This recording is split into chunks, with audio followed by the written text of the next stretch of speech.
अगर आप इस स्टोरी का नेक्स्ट पार्ट देखना चाहते हो तो इस स्टोरी को सपोर्ट करें and we are very close to 800 subscribers, so please subscribe and support us, keep listening amazing stories. Anika को इतनी गहरी नींद में सोता हुआ देखकर कहता है, मेरी नींद खराब करके और देखो खुद कितने आराम से सो रही है, और जाकर अनिका के पास बैठ जाता है और उसके फोरहेड पर किस करके उसके माथे से अपना माथा जोड़ लेता है और कहता है, जानता हूँ नाराज हो, ये भी जानता हूँ कितनी जल्दी नहीं मानोगी, लेकिन मैं तुम्हें सच्चाई बताना चाहता हूँ, लेकिन तुम कुछ सुनने को तैयारी नहीं हो। अगर अभी मैं तुमसे कहूंगा कि मेरी शादी नहीं हुई है और वह सब कुछ एक फेक न्यूज थी, तो तुम कभी भी मेरी बात को नहीं मानोगी। जब तक मैं फिर से तुम्हारा विश्वास नहीं जीत जाता तब तक मैं तुम्हें ये सच्चाई नहीं बताऊंगा। समय अनिका को अपनी बाहों में भरकर उसके पास लेट जाता है और अपनी आंखें बंद कर लेता है। धीरे धीरे समय नींद के आगोश में चला जाता है। समय की नींद में जाते ही अनिका अपनी आंखें खोल लेती है और समय की तरफ देखकर कहती है, इसका मतलब तुम्हारी शादी को सनाया से नहीं हुई थी, और मतलब आज तक मैं तुमसे जो नफरत कर रही थी, वह बच्चे नहीं आता तुमसे भाग रही थी, उसका कोई वजूद नहीं था, लेकिन तुम्हें परेशान तुम्हें करूंगी, क्योंकि तुमने भी मुझे बहुत परेशान किया है, और आज तुमने जबरदस्ती मुझसे शादी की मेहंदी बिना मर्जी के। अगर मुझे मानना था तो मुझे मना कर शादी कर देना। मेरी शादी के सारे सपनों को तोड़कर रख दिया तुमने। अब तुम देखो मैं तुम्हें कितना परेशान करती हूँ, अब तुमसे बदला लेना तो बनता है। और समय के सीने पर अपना सर रखकर अपनी आंखें बंद कर लेती है। दोनों एक दूसरे को परेशान और सताने के बहाने ढूंढकर एक दूसरे के करीब भी सो जाते हैं। और आज पूरे 1 साल बाद उन दोनों को इतनी अच्छी नींद आई थी, क्योंकि दोनों ही एक दूसरे के लिए तड़पे थे, और आज एक दूसरे को हराने के लिए, एक दूसरे को ही कमजोर साबित करने के लिए एक दूसरे को ही नीचे दिखा रहे थे। नेक्स्ट मॉर्निंग जब अनिका की नींद पूरी समय उसके पास नहीं था, जब उनका उठकर बाहर आकर चारों तरफ देखती है तो पूरे घर में कोई भी नहीं था। इतने बड़े घर में अनिका अकेली थी, लेकिन अनिका को इस बात से कोई फर्क नहीं पड़ता है, क्योंकि बचपन से लेकर जवानी तक वह अकेली ही रही थी, और अब उसे अकेलेपन से डर नहीं लगता था, बल्कि अकेलापन उसे अपनी अच्छा लगता था। इसलिए वह वापस कमरे में आकर वॉशरूम में जाकर शावर लेती है और फिर तो लिया बात कर बाहर आती है। उसे घर में लगे हिडन कैमरास में समय अनिका को देख रहा था। समय को लगा था उनको अकेला देखकर उनका डर जाएगी, लेकिन ऐसा कुछ नहीं हुआ था, और अनिका को ऐसे देखकर अब समय की हालत खराब हो रही थी। अनिका खुद को उसे टॉवल में लपेटकर नीचे आती है और किचन में जाकर अपने लिए पास्ता बनती है। जहां जहां अनिका जा रही थी समय की नजर उसके पीछे पीछे वही जा रही थी, लेकिन वह कुछ नहीं कर सकता था, क्योंकि वह अनिका से बहुत दूर था। अगर आता भी ना तभी वह उसके पास नहीं पहुंच सकता था। समय सुबह 5 बजे ही अपनी मीटिंग के लिए शहर से बाहर गया हुआ था, और वह अपना लैपटॉप अपने साथ ले गया था, जिसमें उससे घर की सीसीटीवी फुटेज थी। अनिका डाइनिंग टेबल पर बैठी अपना पास्ता खा रही थी, तभी अचानक से थोड़ा सा पास्ता उसकी टॉवल पर गिर गया। वह उसे ट्रैवल को उठाकर खुद के वजूद से अलग करके टेबल पर रख देती है। वह बैठकर अपना पास्ता खाने लगती है। अनिका को बिना कपड़ों के ऐसी हालत में देखकर अब समय का सब्र जवाब दे गया था, इसीलिए वह खुद को वह सब देखने से रोक रहा था, लेकिन उसकी नजरें बार बार उसे लैपटॉप स्क्रीन पर ही जाकर रख रही थी, जिसमें उनका डाइनिंग टेबल पर ऐसे ही बैठकर पास्ता खा रही थी। फिर वह वहां से उठकर उसे टॉवल को दूसरी साइड से खुद से लपेटकर कमरे में आ जाती है और आकर एक शर्ट पहन लेती है, क्योंकि अभी भी उसके कपड़े वहां नहीं थे।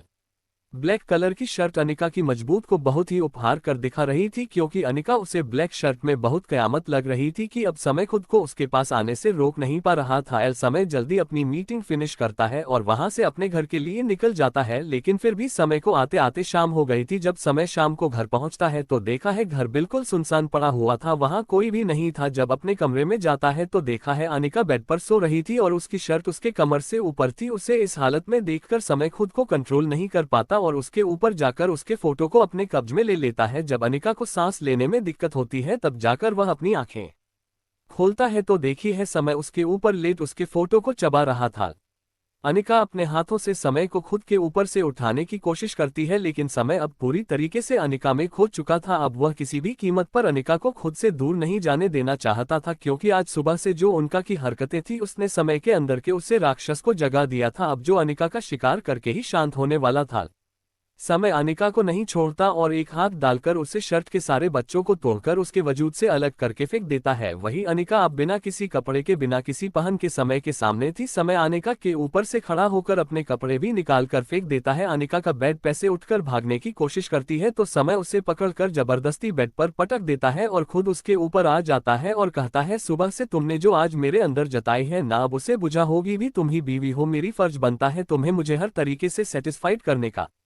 खुद को समय से अलग करने की कोशिश कर रही थी, लेकिन अब तक वह समय को खुद से अलग नहीं कर पाई थी। वही समय अब पूरा भजन अनिका के ऊपर डाल देता है और अनेक अब समय के नीचे दब चुकी थी। समय अपने दोनों हाथों से अनिका के दोनों उभार को जोर जोर से मसल रहा था और उसी के साथ अनिका की सिसकी तेज होने लगते हैं, क्योंकि अनिका का सेंसिटिव पॉइंट ही उसके उभार सेंसिटिव पॉइंट था, जहां हाथ लगते ही वह अपना कंट्रोल खो देती थी और अब वह पूरी तरीके से मदहोश हो चुकी थी। अब सही गलत लड़ाई झगड़ा सब कुछ उसके दिमाग से निकल चुका था। अब उसके दिमाग में सिर्फ एक चीज चल रही थी, वह थी समय को पलीना, क्योंकि वह भी समय से काफी टाइम से दूर थी।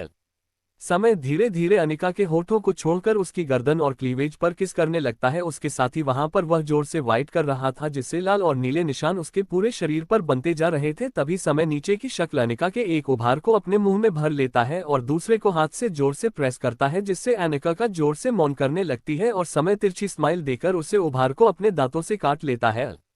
अनिका की सीखने की आवाज उसे पूरे कमरे में पहुंचने लगती है। आज समय बिल्कुल जानवरों की तरह पेशावर था निकल के साथ, क्योंकि सुबह से अनिका को उसे हालत में देखकर समय खुद को कंट्रोल किए हुए था और अब वह आउट ऑफ कंट्रोल हो गया था। अब उसे कुछ समझ नहीं आ रहा था, बस उसे अब अनिका चाहिए थी किसी भी कीमत पर। समय अपने पैरों से और अपने हाथों से अब उसके नाही और कमर के निचले हिस्से को सहलाने लगता है और अपने दांतों से अनिका के दोनों उभरे को काटने लगता है। अनिका पागल हो चुकी थी, ऐसा लग रहा था अब उसे समय के अलावा कोई चाहिए ही नहीं था। तभी समय एकदम से उसके अंदर समा जाता है और अनिका की एक चीख निकल जाती है, क्योंकि 1 साल से वह किसी के साथ रिलेशन में नहीं आई थी और ना ही उसने किसी के साथ फिजिकल रिलेशन बनाया था। वही अनिका का ऐसा रिएक्शन देखकर समय खुश हो जाता है, क्योंकि बस जान गया था अनिका को छूने वाला समय इकलौता इंसान था। अनिका को छूने वाला सिर्फ एकमात्र इंसान समय था, इसीलिए समय पूरे जोश में अनिका के साथ अपने हदें पार करने लगता है। वह पागल हो गया था अनिका को पाकर। 1 साल की तड़प, 1 साल की जीत, सब कुछ हाथ में अनिका पर निकलने वाला था, क्योंकि अनिका के हाथ समय के बालों में फंसे हुए थे और समय पूरी तरीका से अनिका में खोया हुआ था। दोनों पागलों की तरह एक दूसरे को प्यार करने में लगे हुए थे। इस वक्त दोनों अपना गुस्सा, अपनी नाराजगी, अपनी नफरत सब कुछ भूल चुके थे और एक दूसरे को कर लेना चाहते थे। दूसरी तरफ राजेंद्र जी होटल में बैठे नैन्सी से मीटिंग कर रहे थे। नैन्सी ने बता दिया था कि उसकी मैम को किसी जरूरी काम से बाहर जाना पड़ा, इसलिए वह मीटिंग करने वाली है और नैन्सी को राजेंद्र जी का प्रोजेक्ट अच्छा लगता है, इसलिए वह प्रोजेक्ट करने के लिए तैयार हो जाती है और कल सुबह राजेंद्र जी को ऑफिस बुला लेती है। दूसरी तरफ राहुल भी अनिका को ढूंढने की पूरी कोशिश कर रहा था, क्योंकि अब उसे किसी भी हालत में अनिका चाहिए थी, इसलिए उसने जमीन आसमान एक कर दिया था इनका को ढूंढने के लिए। लेकिन अब तक को अनिका के बारे में कोई भी बात पता नहीं कर पाया था। अनिका का पता लगाते लगाते राहुल मुक्ति पथानी नहीं दे पा रहा था, जिस वजह से मुक्ति का रिलेशन उसके ही सेक्रेटरी के साथ हो गया था, क्योंकि मूर्ति को फिजिकल नीड से और जिसे वह अब अपने सेक्रेटरी के साथ मिलकर पूरा करती थी, क्योंकि वह सेक्रेटरी दिन रात उसके साथ रहता था और वह मुक्ति से सिर्फ अपनी नीड्स पूरी कर रहा था, क्योंकि वह जानता था मुक्ति जैसी लड़की कभी किसी की नहीं हो सकती। इसलिए जब मुक्ति को उसकी जरूरत होती तो मृत्यु से बुला लेती, जब उसे मुक्ति की जरूरत होती है। दोनों का फिजिकल रिलेशन ऐसे ही चल रहा था, जिस बात से राहुल अभी तक अनजान था कि उसकी बीवी किसी और के साथ अपनी नीड्स को पूरा कर रही है। वही एक हवेली में एक लड़का छत पर खड़ा हुआ था। उसे लड़के की हाइट 6 फीट 2 इंच थी और उसकी आंखें काली गहरी थी। ऐसा लगता था जैसे आंखों में कई राज दफन है और वह शर्टलेस खड़ा होकर अपने बॉडीगार्ड को कुछ समझ रहा था। तभी एक आदमी जाकर सर छुआकर खड़ा हो जाता है और कहता है, हुकुम, हमें पता चल गया है कि वह कौन थी जिन्होंने उसे रात आपकी जान बचाई थी। वह लड़का पलटकर उसे आदमी की तरफ देखा है तो वह आदमी कहता है, हुकुम, उनका नाम अनिका है, वह एक इंडस्ट्रीज की मालकिन है और उसे रात आपकी जान बचाने वाली और आपको हॉस्पिटल पहुंचकर आपको ब्लड देने वाली वही थी। तभी उसे लड़के की आंखों में आई वह चमक देखकर पर लड़का अपनी गर्दन नीचे झुकाकर कहता है, लेकिन सर, वह 2 दिन से लापता है, किसी को उनके बारे में कुछ नहीं पता कि अचानक वह कहां गायब हो गई और उनकी फैक्ट्री। नैन्सी बहुत परेशान है, क्योंकि उसे अब तक अपनी बस का कोई पता नहीं चल पाया है। वह लड़का उसे आदमी की तरफ देखा है और कहता है, पता करो कि वह कहां है, वह किसने उनके साथ ही हरकत करने की कोशिश की, क्योंकि आपको हमारी है और उनकी हिफाजत करना हमारा फर्ज बनता है। उसे वक्त हमारी जान बचाई थी जब हमारे घर के आदमी हमारी जान नहीं बचा पाए थे और उन्होंने हमें दिया था और हमारे माँ बाप का बेटा लौट आया था और राजस्थान को मुझे पता कीजिए उनके बारे में, वह कहाँ है, कैसी है, और एक बात, हमें उनके बारे में हर एक छोटी बड़ी जानकारी चाहिए। बाद में सर झुकाकर कहता है जो हम आपको सारी जानकारी इकट्ठा करके देते हैं। तभी बाद में वहां से चला जाता है। वह लड़का उसे आसमान को देखकर कहता है हमने कहा था ना, हम बहुत ज्यादा नाम पता था और नहीं आपका चेहरा याद के बारे में जानकारी इकट्ठा करें आपकी और हमारी मुलाकात, क्योंकि सूर्यांश राणा अपनों को कभी खुशी नहीं करता और फिर भी हमने आपसे एक रिश्ता बांध लिया है और वह रिश्ता है मोहब्बत का, इसीलिए अब आपको हमसे कोई जुदा नहीं कर सकता। आपका हमेशा हमेशा के लिए हमारी हो जाएगी और हमारे साथ राजस्थान पीहू कुमरानी साहनी की आप हमने आपके अंदर बहुत तेज देखा है जो कभी हमारी दादी के अंदर हुआ करता था। इकलौती इंसान है जो हमारे कहीं बाहर जाने पर भी हमारे राजस्थान की रक्षा कर सकती है, इसलिए अब आपको किसी भी कीमत पर हमारी जिंदगी में शामिल होना होगा, क्योंकि सूर्यांश राणा की नजर आप पर पड़ चुकी है और अब आपको हमारा होने से कोई नहीं रोक सकता, खुद आप भी नहीं। सूर्यांश राणा राजस्थान के हुकुमशाह और राणा इंडस्ट्रीज के मालिक जो पूरे वर्ल्ड में नंबर 1 है और आज तक कोई नहीं जानता है कि राणा इंडस्ट्रीज का मालिक कौन है, कैसा दिखता है, क्योंकि आज तक सूर्यांश ना तो मीडिया के सामने आया था और ना ही किसी सेरेमनी में गया था। वह वहां हमेशा अपने छोटे भाई को भेज करता था और उसे रात जब वह अकेला कहीं जा रहा था तब उसके दुश्मनों ने उसे पर हमला किया, जहां अनिका ने उसकी जान बचाई थी। अस्पताल पहुंचा, 2 दिन उसके साथ ही उससे ब्लड दिया, फिर वापस देहरादून आ गई क्योंकि वह राजस्थान किसी मीटिंग के सिलसिले में गई हुई थी। आप हमारी है और उनकी हिफाजत करना हमारा फर्ज बनता है। उसे वक्त हमारी जान बचाई थी जब हमारे घर के आदमी हमारी जान नहीं बचा पाए थे और उन्होंने हमें दिया था और हमारे माँ बाप का बेटा लौट आया था। और राजस्थान को मुझे पता कीजिए उनके बारे में, वह कहाँ है, कैसी है, और एक बात, हमें उनके बारे में हर एक छोटी बड़ी जानकारी चाहिए। बाद में सर झुकाकर कहता है जो हम आपको सारी जानकारी इकट्ठा करके देते हैं। तभी बाद में वहां से चला जाता है। वह लड़का उसे आसमान को देखकर कहता है हमने कहा था ना, हम बहुत ज्यादा नाम पता था और नहीं आपका चेहरा याद के बारे में जानकारी इकट्ठा करें आपकी और हमारी मुलाकात, क्योंकि सूर्यांश राणा अपनों को कभी खुशी नहीं करता और फिर भी हमने आपसे एक रिश्ता बांध लिया है और वह रिश्ता है मोहब्बत का, इसीलिए अब आपको हमसे कोई जुदा नहीं कर सकता। आपका हमेशा हमेशा के लिए हमारी हो जाएगी और हमारे साथ राजस्थान पीहू कुमरानी साहनी की आप हमने आपके अंदर बहुत तेज देखा है जो कभी हमारी दादी के अंदर हुआ करता था। इकलौती इंसान है जो हमारे कहीं बाहर जाने पर भी हमारे राजस्थान की रक्षा कर सकती है, इसलिए अब आपको किसी भी कीमत पर हमारी जिंदगी में शामिल होना होगा, क्योंकि सूर्यांश राणा की नजर आप पर पड़ चुकी है और अब आपको हमारा होने से कोई नहीं रोक सकता, खुद आप भी नहीं। सूर्यांश राणा राजस्थान के हुकुमशाह और राणा इंडस्ट्रीज के मालिक जो पूरे वर्ल्ड में नंबर 1 है और आज तक कोई नहीं जानता है कि राणा इंडस्ट्रीज का मालिक कौन है, कैसा दिखता है, क्योंकि आज तक सूर्यांश ना तो मीडिया के सामने आया था और ना ही किसी सेरेमनी में गया था। वह वहां हमेशा अपने छोटे भाई को भेज करता था और उसे रात जब वह अकेला कहीं जा रहा था तब उसके दुश्मनों ने उसे पर हमला किया, जहां अनिका ने उसकी जान बचाई थी। अस्पताल पहुंचा, 2 दिन उसके साथ ही उससे ब्लड दिया, फिर वापस देहरादून आ गई क्योंकि वह राजस्थान किसी मीटिंग के सिलसिले में गई हुई थी। जब से सूर्यांश अनिका को ढूंढ रहा था उसके पास अनिका की कोई जानकारी नहीं थी, इसलिए उसे अभी तक अनिका के बारे में कुछ पता नहीं चला था, लेकिन अब उसने पता लगा लिया था, इसलिए वह जल्द से जल्द अनिका को राजस्थान लाना चाहता था और उसके लिए उसने जो प्रोजेक्ट अनिका की कंपनी को देने के लिए कहा था, जिसकी मीटिंग कल होने वाली थी। वहीं दूसरी तरफ समय और आने का अभी भी एक दूसरे से लिपट कर सोए हुए थे, तभी समय का फोन बजने लगता है। समय उठकर टाइम देखा है तो सुबह के 10 बजे बज रहे थे। समय फोन उठाता है तो सामने से समय के सेक्रेटरी की आवाज आती है। सरमे की सेक्रेटरी नैन्सी उनसे बात करना चाहती है, बहुत जरूरी काम है। समय हाँ करके कॉल कट कर देता है और अनिका को जगा कर कहता है नैन्सी तुमसे बात करना चाहती है। नैन्सी का नाम सुनकर अनिका उठकर बैठ जाती है। समय कमरे में जाकर ड्रॉर में से अनिका का फोन निकालकर अनिका के हाथ में थमा देता है और कहता है विश्वास कर रहा हूं, तोड़ना मत, मैं जानता हूं मुझसे गलती हुई है, मुझे तुम्हें सारा सच पहले ही बता देना चाहिए था, लेकिन अब हमारे रिश्ते की नई शुरुआत हुई है और मैं नहीं चाहता अब किसी की भी वजह से हमारे रिश्ते में कोई दरार आए। अनिका समय की गाल पर किस करके कहती है कभी नहीं होगा और मैं कभी भी आपको छोड़कर नहीं जाऊंगी, लेकिन हाँ अगर बिजनेस ट्रिप हुई या बिजनेस मीटिंग हुई तो मुझे जाना पड़ेगा। समय अनिका के माथे को चुनकर वॉशरूम में चला जाता है। वहीं अनिका समय की शर्ट पहनकर नैन्सी को कॉल लगा देती है। नैन्सी फोन उठाकर कहती है मैं आप कहाँ थी, 3 दिन हो गए आप ऑफिस नहीं आए, ना आप फोन अटेंड कर रही हो ना कोई ईमेल का जवाब दे रही हो। आपको पता है राजस्थान की सबसे बड़ी कंपनी बल्कि पूरी दुनिया की सबसे बड़ी कंपनी राणा इंडस्ट्रीज हमारे साथ काम करना चाहती है। आपको पता है मैं जो इंसान एक बार राणा इंडस्ट्रीज के साथ जुड़ जाता है उसकी किस्मत अपने आप चमक जाती है और आज उन्होंने हमें मीटिंग के लिए राजस्थान बुलाया है। उनके किसी पर्सनल इशू की वजह से वह मुंबई नहीं आ सकते हैं। मैं प्लीज कुछ तो जवाब दीजिए। अनिका क्या जवाब दूं, तुम मुझे बोलने का कोई मौका दोगी तब तो मैं कोई जवाब दूंगी ना। तुम जब से नॉनस्टॉप बोला ही जा रही हो, बोल ही जा रही हो। हाँ, मैं 3 दिन की छुट्टी पर थी क्योंकि मैं शादी कर ली है और मैं 3 दिन से अपने हस्बैंड के साथ वक्त बिता रही थी। इसमें तुम्हें कोई परेशानी है? नैन्सी का मुंह हैरानी से खुला रह जाता है। वह कहती है मैं अपने शादी कर लिया, बताया भी नहीं आपने तो हमें पार्टी भी नहीं दी।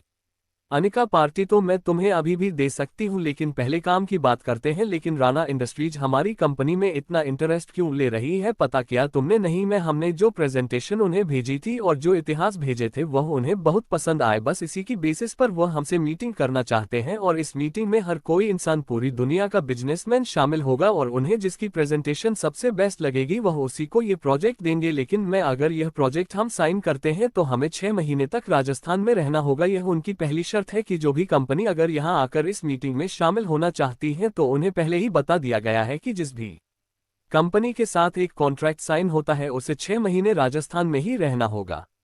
अनिका ठीक है, निकलना कब है? मैं आज शाम को। ठीक है, तो ऐसा करो तुम सारी फाइल्स वगैरह सब कुछ पैक कर लो, तुम्हें मेरे साथ चलोगी राजस्थान और मैं भी अपना सारा सामान पैक कर लेती हूँ। और हाँ, मेरे घर जाकर सारा कपड़े वगैरह पैक कर देना, मैं शाम को तुम्हें सीधा एयरपोर्ट पर मिलेगी। और हाँ, मैं आज ऑफिस नहीं आऊंगी। ठीक है नैन्सी, ओके मैम।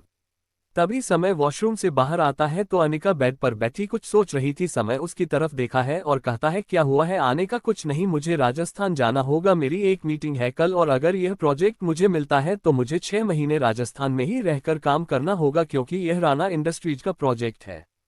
समय अनिका के चेहरे को अपने हाथ में भर लेता है और कहता है राणा इंडस्ट्रीज बहुत बड़ी कंपनी है और इस कंपनी के साथ काम करना हर किसी का सपना होता है और अगर तुम्हें अपना सपना साकार करने का मौका मिल रहा है तो तुम करो। और रही 6 महीने राजस्थान में रहने की बात तो मैं भी आ जाया करूंगा, वैसे भी सैटरडे संडे ऑफिस ऑफ रहता है तो मैं फ्राइडे नाइट में तुम्हारे पास सैटरडे संडे साथ में रहेंगे, मंडे को फिर मैं वापस आ जाऊंगा और जब तुम्हें टाइम मिले तो तुम मुंबई आ जाना। इस तरह हम दोनों एक दूसरे के साथ भी रहेंगे और तुम्हारा एक फेमस बिजनेस वूमेन बनने का सपना भी सच हो जाएगा। अनिका समय के गले में अपनी बहन डाल देती है और कहती है वह तो ठीक है समय, पर मैं भी नहीं जाना चाहती। पता नहीं मुझे क्यों एक स्ट्रांग फीलिंग आ रही है कि कुछ होने वाला है जो हम लोगों के लिए ठीक नहीं होगा। समय अनिका के माथे को चुनकर कहता है पागल, ज्यादा सोच रही हो, कुछ भी नहीं है अनिका, हम 1 साल बाद मिले हैं समय और 1 साल में सिर्फ हम 3 दिन साथ रह पाए हैं और अब मैं दूर चली जाऊंगी, वहां पर मुझे कब टाइम मिलता है कब नहीं मिलता कुछ समझ नहीं आ रहा। समय कोई बात नहीं, मैं भी आ जाया करूंगा ना, तुमसे मिलने के लिए तो कोई प्रॉब्लम नहीं है, तुम जो आने का समय से कहती है, लेकिन आज का पूरा दिन मैं तुम्हारे साथ बिताना चाहती हूँ, हम दोनों एक साथ अकेले। तुम ऐसा करो सारे सर्वेंट को छुट्टी दे दो और शाम को 10 बजे मेरी फ्लाइट है तो हम 8 बजे यहाँ से निकल जाएंगे। समय अनिका को आराम से अपनी बाहों में कैद कर लेता है और कहता है ठीक है मैं भी ऑफिस नहीं जाता, लेकिन तुम इतना परेशान मत हो और ना इतना बेचैन हो, कुछ नहीं होगा, समय और अनिका हमेशा साथ रहेंगे और हमारे बीच कोई नहीं आ सकता। अनिका समय से कहती है मैं शावर लेकर आता हूँ क्योंकि मुझे बहुत भूख लगी है। समय ओके जाओ, मैं तब तक तुम्हारे लिए ब्रेकफास्ट बनाता हूँ। अनिका ओके बोलकर वॉशरूम में चली जाती है। वही समय नीचे जाकर ब्रेकफास्ट बनाने लगता है। अनिका जब शावर लेकर कपड़े देती है तो वह आज भी कपड़े लाना भूल गई थी। वह अपने माथे को सहलाकर कहती है पता नहीं मैं कहाँ खोई रहती हूँ। अनिका टाओ लपेट कर बाहर आती है और आकर अपने बाल सुखाने लगती है। तभी पीछे से किसी की गर्म सांसें अनिका को अपने कंधे पर महसूस होती हैं और उसे क्षण को देखकर अनिका समझ जाती है कि वह कोई और नहीं समय है। समय उसकी कमर में अपने दोनों हाथ डालकर अनिका की पीठ और कंधे को धीरे धीरे चूम रहा था। अनिका उसे खुद से दूर करके कहती है मुझे पेट भर लेने दो, उसके बाद करते हैं ना जो तुम चाहते हो समय, लेकिन मेरा पेट तो तुम्हें खाकर भरेगा, मुझे तो खाना नहीं खाना। अनिका तुम्हारा पेट तो मुझे खाकर बच जाएगा समय, लेकिन मेरा पेट तो खाना खाकर भरेगा, तो प्लीज पहले मुझे खाना खाने दो। और सोफे पर बैठकर खाना खाने लगती है। वही अनिका जानबूझकर इस तरह बैठी थी तो उसे देखकर समय की हालत वक्त बीतने के साथ खराब होती जा रही थी। वही उनका जानबूझकर खाना बार बार अपने होठों पर लगा रही थी और समय अपना टक्कर तक रहा था क्योंकि वह अभी उसे परेशान नहीं करना चाहता था। तब अनिका अपने होठों पर जीभ खेलने लगते हैं जिसकी वजह से समय एकदम से अनिका के करीब जाकर उसके होठों को अपने होठों के बीच में दबाकर चमन लगता है। समय पूरी तरीके से पागल हो चुका था। ऊपर से समय के दिमाग में ये चल रहा था कि शाम को अनिका उससे दूर चली जाएगी, फिर वो हफ्ते में सिर्फ 2 दिन उससे मिल पाएगा। वहीं दोनों पागलों की तरह एक दूसरे को तुम और काट रहे थे। वहीं खाने के रख खाली बर्तन वही फर्श पर इधर उधर बिखर गए थे, लेकिन इन दोनों को इस चीज का कोई होश नहीं था। वह दोनों तो एक दूसरे में इस तरह खो चुके थे जैसे आप एक दूसरे से बाहर निकालेंगे ही नहीं। समय अनिका को उठाकर वहीं टेबल पर बिठा देता है और उसके टॉवल को खोलकर नीचे फेंक देता है और धीरे धीरे उसके पूरे शरीर पर काटने लगता है। अनिका भी समय के काटने से अपने हाथ पैरों को जोर जोर से हिला रही थी और उसके मुंह से अजीब अजीब आवाज निकल रही थी। उन आवाजों को सुनकर समय और ज्यादा वाइल्ड होता जा रहा था। समय अचानक से अनिका के कमर के निचले हिस्से को काट लेता है, जैसे अनिका की एक सिसकी निकल जाती है, जिसे सुनकर अब समय अपनी ऊपर अपना कंट्रोल खोकर अपने कपड़े निकालकर उनका के ऊपर आ जाता है। उनका टेबल पर लेटी हुई थी और समय नीचे खड़ा हुआ था। समय अचानक से अनिका के अंदर समा जाता है और अनिका की आंखें दर्द की वजह से बंद हो जाती है। अनिका की आंखों से आंसू उसके बालों में जा रहे थे। वहीं समय अपनी रफ्तार से अनिका के साथ अपनी मोहब्बत की दुनिया में पूरी तरह से खो चुका था। कमरे की ऐसी कोई जगह नहीं रही थी जहां आज समय ने अनिका को प्यार ना किया हो। उसने कमरे के हर एक हिस्से में अनिका के वजूद को शामिल कर दिया था कि अनिका के न होने पर वह अनिका को हर पल अपने पास महसूस कर सकता था। दोनों पागलों की तरह पूरे दिन एक दूसरे को अपनी मोहब्बत का एहसास दिलवाते रहते हैं। शाम के 6 बज चुके थे और अभी भी समय और उनका एक दूसरे के साथ इस तरह अपनी मोहब्बत में खोए हुए थे। तभी अनिका का फोन बजने लगता है। अनिका उसे नंबर को देखते हैं तो वह नैन्सी का था। उनका समय को अपने ऊपर से उठने का इशारा करती है, लेकिन समय एक बार फिर उसके होठों को अपने कब्जे में ले लेता है। ऐसे करते करते 8 बज चुके थे, लेकिन समय में अनिका को छोड़ नहीं था। वही दूसरी तरफ नैन्सी अनिका को फोन कर करके परेशान हो चुकी थी, लेकिन उनका फोन ही नहीं उठा रही थी। अनिका समय के काम में रहती है। मेरे जाने का वक्त हो गया है, समय प्लीज छोड़ दो। समय न चाहते हुए अनिका के ऊपर से उठकर साइड में लेट जाता है और अपनी आंखें बंद कर लेता है। अनिका समय के चेहरे को बहुत गौर से देख रही थी। समय के सीने पर अपना चेहरा रखकर रहती है, अगर आप किस तरह करोगे तो मैं कैसे जा पाऊंगी। वह सिर्फ एक बिजनेस डील है, जरूरी नहीं कि वह प्रोजेक्ट मुझे ही मिल जाए, हो सकता किसी और कंपनी को मिल जाए तो मैं कल शाम तक वापस आ जाऊंगी। आप क्यों इतना परेशान हो रहे हो? और वैसे भी मैं सिर्फ मीटिंग के लिए जा रही हूँ, बिजनेस ट्रिप पर बसाने नहीं जा रही। समय एक झटके में अनिका को पलटकर उसके ऊपर आ जाता है और कहता है, आज तो ये बात कह दी, कभी मत कहना तुम सिर्फ मेरी हो और मेरी ही रहोगी, कोई भी तुम्हें मुझसे अलग नहीं कर सकता, ना मेरे जीते जी और ना मेरे मरने के बाद। फिर अनिका को अपनी बाहों में उठाकर वॉशरूम में ले जाता है। दोनों साथ में शावर लेकर तैयार होकर घर के बाहर आते हैं, क्योंकि 9 बजे चुके थे और 10 बजे अनिका की फ्लाइट थी। दोनों लोग गाड़ी में बैठकर एयरपोर्ट के लिए निकल जाते हैं। दोनों की गाड़ी 9:30 बजे एयरपोर्ट पर पहुंच चुकी थी। जब उनका बाहर निकाल कर देती है तो नैन्सी नहीं खड़ी, चारों तरफ अनिका को ढूंढने की कोशिश कर रही थी। अनिका जाकर उसके सामने खड़ी हो जाती है। अनिका को देखकर अब जाकर नैन्सी को तसल्ली हुई थी, वरना उसे लगा था कि उसकी में आ जाएंगे ही नहीं। वही अनिका के साथ समय को देखकर नैन्सी को कुछ समझ नहीं आता तो अनिका नैन्सी से कहती है, ये समय मल्होत्रा मेरे हस्बैंड और समय ये नैन्सी है मेरी दोस्त, मेरी असिस्टेंट, मेरे दुख और सुख की साथी और मेरे स्ट्रगल की दोस्त। अनिका की आंखों से आंसू उसके बालों में जा रहे थे। वहीं समय अपनी रफ्तार से अनिका के साथ अपनी मोहब्बत की दुनिया में पूरी तरह से खो चुका था। कमरे की ऐसी कोई जगह नहीं रही थी जहां आज समय ने अनिका को प्यार ना किया हो। उसने कमरे के हर एक हिस्से में अनिका के वजूद को शामिल कर दिया था कि अनिका के न होने पर वह अनिका को हर पल अपने पास महसूस कर सकता था। दोनों पागलों की तरह पूरे दिन एक दूसरे को अपनी मोहब्बत का एहसास दिलवाते रहते हैं। शाम के 6 बज चुके थे और अभी भी समय और उनका एक दूसरे के साथ इस तरह अपनी मोहब्बत में खोए हुए थे। तभी अनिका का फोन बजने लगता है। अनिका उसे नंबर को देखते हैं तो वह नैन्सी का था। उनका समय को अपने ऊपर से उठने का इशारा करती है, लेकिन समय एक बार फिर उसके होठों को अपने कब्जे में ले लेता है। ऐसे करते करते 8 बज चुके थे, लेकिन समय में अनिका को छोड़ नहीं था। वही दूसरी तरफ नैन्सी अनिका को फोन कर करके परेशान हो चुकी थी, लेकिन उनका फोन ही नहीं उठा रही थी। अनिका समय के काम में रहती है। मेरे जाने का वक्त हो गया है, समय प्लीज छोड़ दो। समय न चाहते हुए अनिका के ऊपर से उठकर साइड में लेट जाता है और अपनी आंखें बंद कर लेता है। अनिका समय के चेहरे को बहुत गौर से देख रही थी। समय के सीने पर अपना चेहरा रखकर रहती है, अगर आप किस तरह करोगे तो मैं कैसे जा पाऊंगी। वह सिर्फ एक बिजनेस डील है, जरूरी नहीं कि वह प्रोजेक्ट मुझे ही मिल जाए, हो सकता किसी और कंपनी को मिल जाए तो मैं कल शाम तक वापस आ जाऊंगी। आप क्यों इतना परेशान हो रहे हो? और वैसे भी मैं सिर्फ मीटिंग के लिए जा रही हूँ, बिजनेस ट्रिप पर बसाने नहीं जा रही। समय एक झटके में अनिका को पलटकर उसके ऊपर आ जाता है और कहता है, आज तो ये बात कह दी, कभी मत कहना तुम सिर्फ मेरी हो और मेरी ही रहोगी, कोई भी तुम्हें मुझसे अलग नहीं कर सकता, ना मेरे जीते जी और ना मेरे मरने के बाद। फिर अनिका को अपनी बाहों में उठाकर वॉशरूम में ले जाता है। दोनों साथ में शावर लेकर तैयार होकर घर के बाहर आते हैं, क्योंकि 9 बजे चुके थे और 10 बजे अनिका की फ्लाइट थी। दोनों लोग गाड़ी में बैठकर एयरपोर्ट के लिए निकल जाते हैं। दोनों की गाड़ी 9:30 बजे एयरपोर्ट पर पहुंच चुकी थी। जब उनका बाहर निकाल कर देती है तो नैन्सी नहीं खड़ी चारों तरफ अनिका को ढूंढने की कोशिश कर रही थी। अनिका जाकर उसके सामने खड़ी हो जाती है। अनिका को देखकर अब जाकर नैन्सी को तसल्ली हुई थी, वरना उसे लगा था कि उसकी में आ जाएंगे ही नहीं। वही अनिका के साथ समय को देखकर नैन्सी को कुछ समझ नहीं आता तो अनिका नैन्सी से कहती है, ये समय मल्होत्रा मेरे हस्बैंड और समय ये नैन्सी है मेरी दोस्त, मेरी असिस्टेंट, मेरे दुख और सुख की साथी और मेरे स्ट्रगल की दोस्त।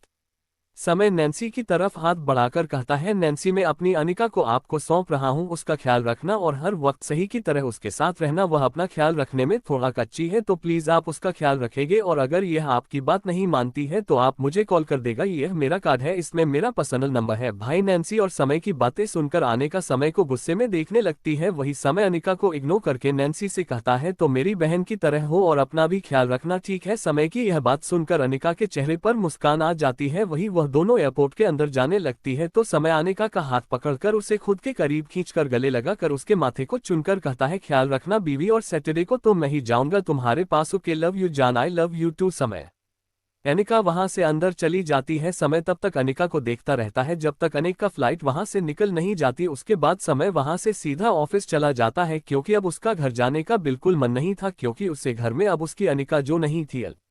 वही 4 घंटे बाद अनिका की फ्लाइट राजस्थान लैंड करती है। अकाउंटेंसी दोनों बाहर निकाल कर आती हैं, तभी अनिको नैन्सी को ढेर सारे बॉडीगार्ड कर लेते हैं। उनका हैरानी से नैन्सी की तरफ देखती है तो नैन्सी रहती है, ये सब समय सर ने किया है। अनिका कुछ नहीं रहती क्योंकि बस जानती थी समय उसे लेकर कितना पजेसिव है, ये बताने का बहुत अच्छे से जानती थी।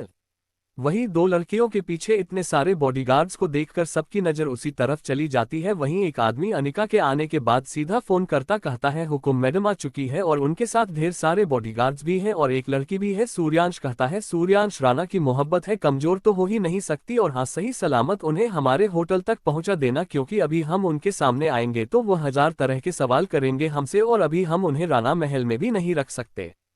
तभी अनिका के सामने एक ड्राइवर आकर खड़ा हो जाता है और कहता है, मैडम सर ने गाड़ी भेजिए और सर ने अपने सारे बिजनेसमैन का रहने का इंतजाम अपने अलग अलग फ्लैट में किया है, तो आपको होटल चेकआउट करने की जरूरत नहीं है। अनिका ड्राइवर को देखकर ज्यादा कुछ नहीं सोचती और उसके साथ चली जाती है। जब वह फ्लैट पर पहुंचती है तो वह फ्लैट पार्क में बहुत खूबसूरत था। उसने आज तक इतना खूबसूरत फ्लैट नहीं देखा था, कोई चारों तरफ हरियाली और उसका कमरा तो इतना ब्यूटीफुल था कि अनिका मुस्कुराए जा रही थी। तभी अचानक से निकाह का फोन बजने लगता है। अनिका प्लेस हो रहे नाम को देखकर मुस्कुराने लगती है और सीधा वहां से अपने कमरे में चली जाती है और समय का कॉल अटेंड कर लेती है।